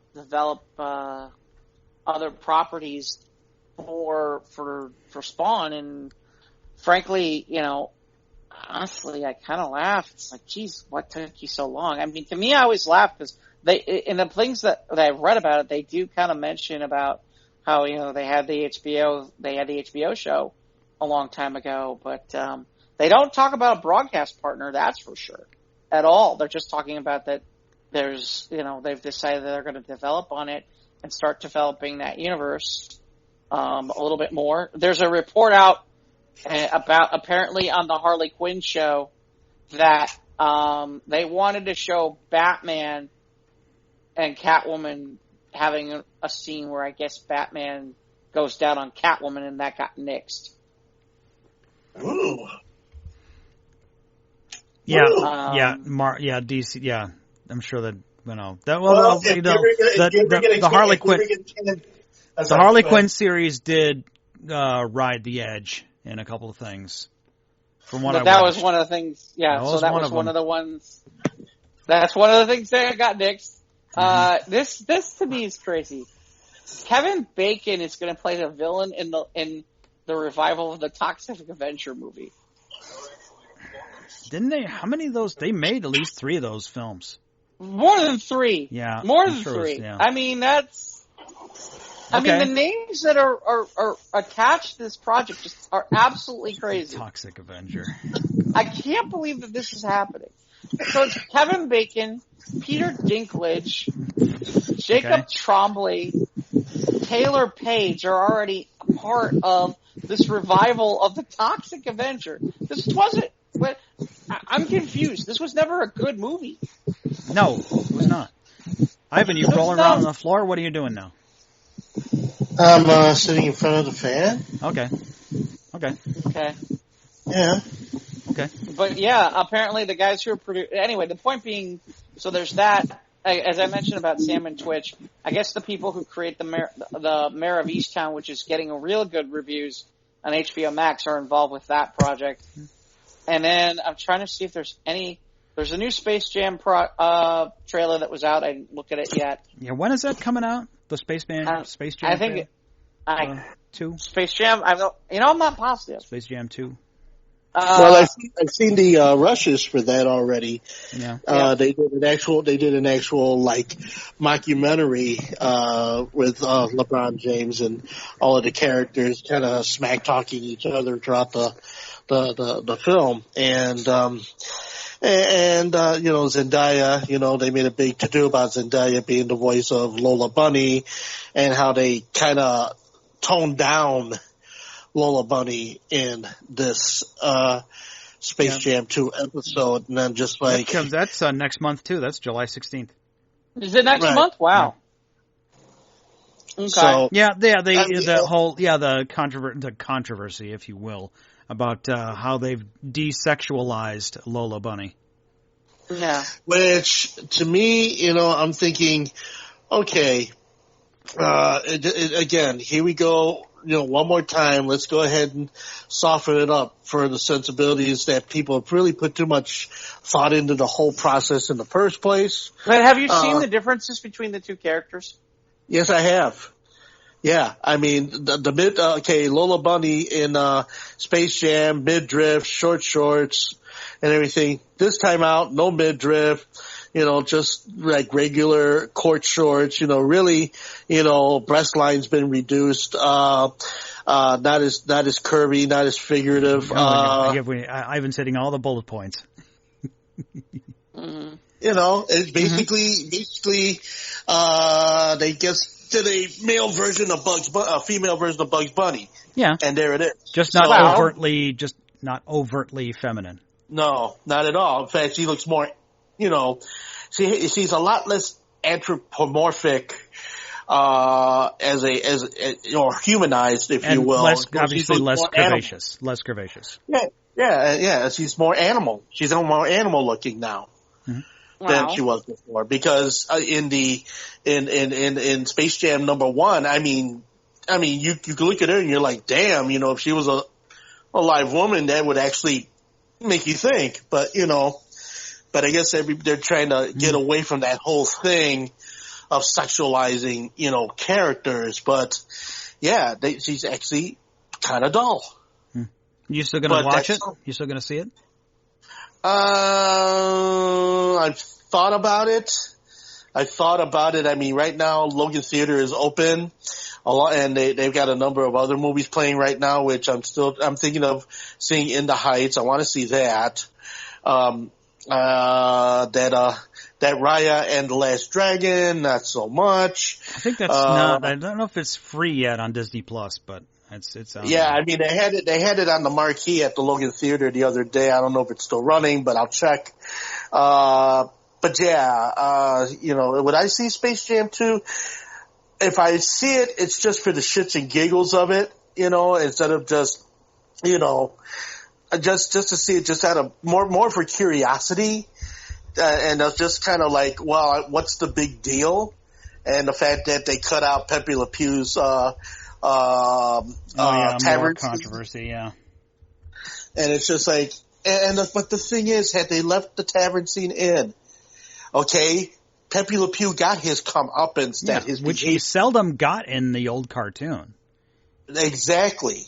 So this would have rectified years of the, what people consider the abusive behaviors of Pepe Le Pew, even though, okay, I mean, again, that's a whole nother cheesecake. So anyway, all I can say is, yeah. Well, I say more for curiosity of anything else. So, okay, they'll take that as a yes. Okay. Good. We have another news, Jeff, this week? I think the only other thing is that Elizabeth Olsen kind of pretty much confirmed that there will not be a WandaVision season 2. No, I think that's fine. That we'll see her again in another MCU film, and then that'll continue from there. Right. But I liked WandaVision. I don't know if I'd go back. I might go back and rewatch it if leading up to whatever. I think it's Doctor Strange 2. I think we'll see her again. So I might rewatch it for that. But I don't know if I'm going to watch all the episodes or rewatch WandaVision leading up to Captain Marvel 2 because of what happens to Monica. Interesting. No, I think that was about it for this week, huh? Yeah, I think. I mean, I'm trying to think if there's anything else of any other news. Well, I don't have anything here that's worth of. Flash movie Image reveals a first look at a new costume logo from Screen Rant. November 2022 is when we get the new Flash movie, and it looks more stylized, or more intricate little greebly details in the suit.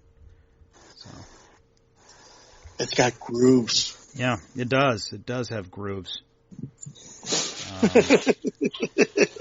Well, you got the air's got to go somewhere. So. Well, that, and of course, if it rains, at least it just drops straight down. Right. Just channels into grooves and goes to the ground. That's right, like tire treads. Like tire treads. Yeah, like tire threads. Yeah, exactly. Yeah.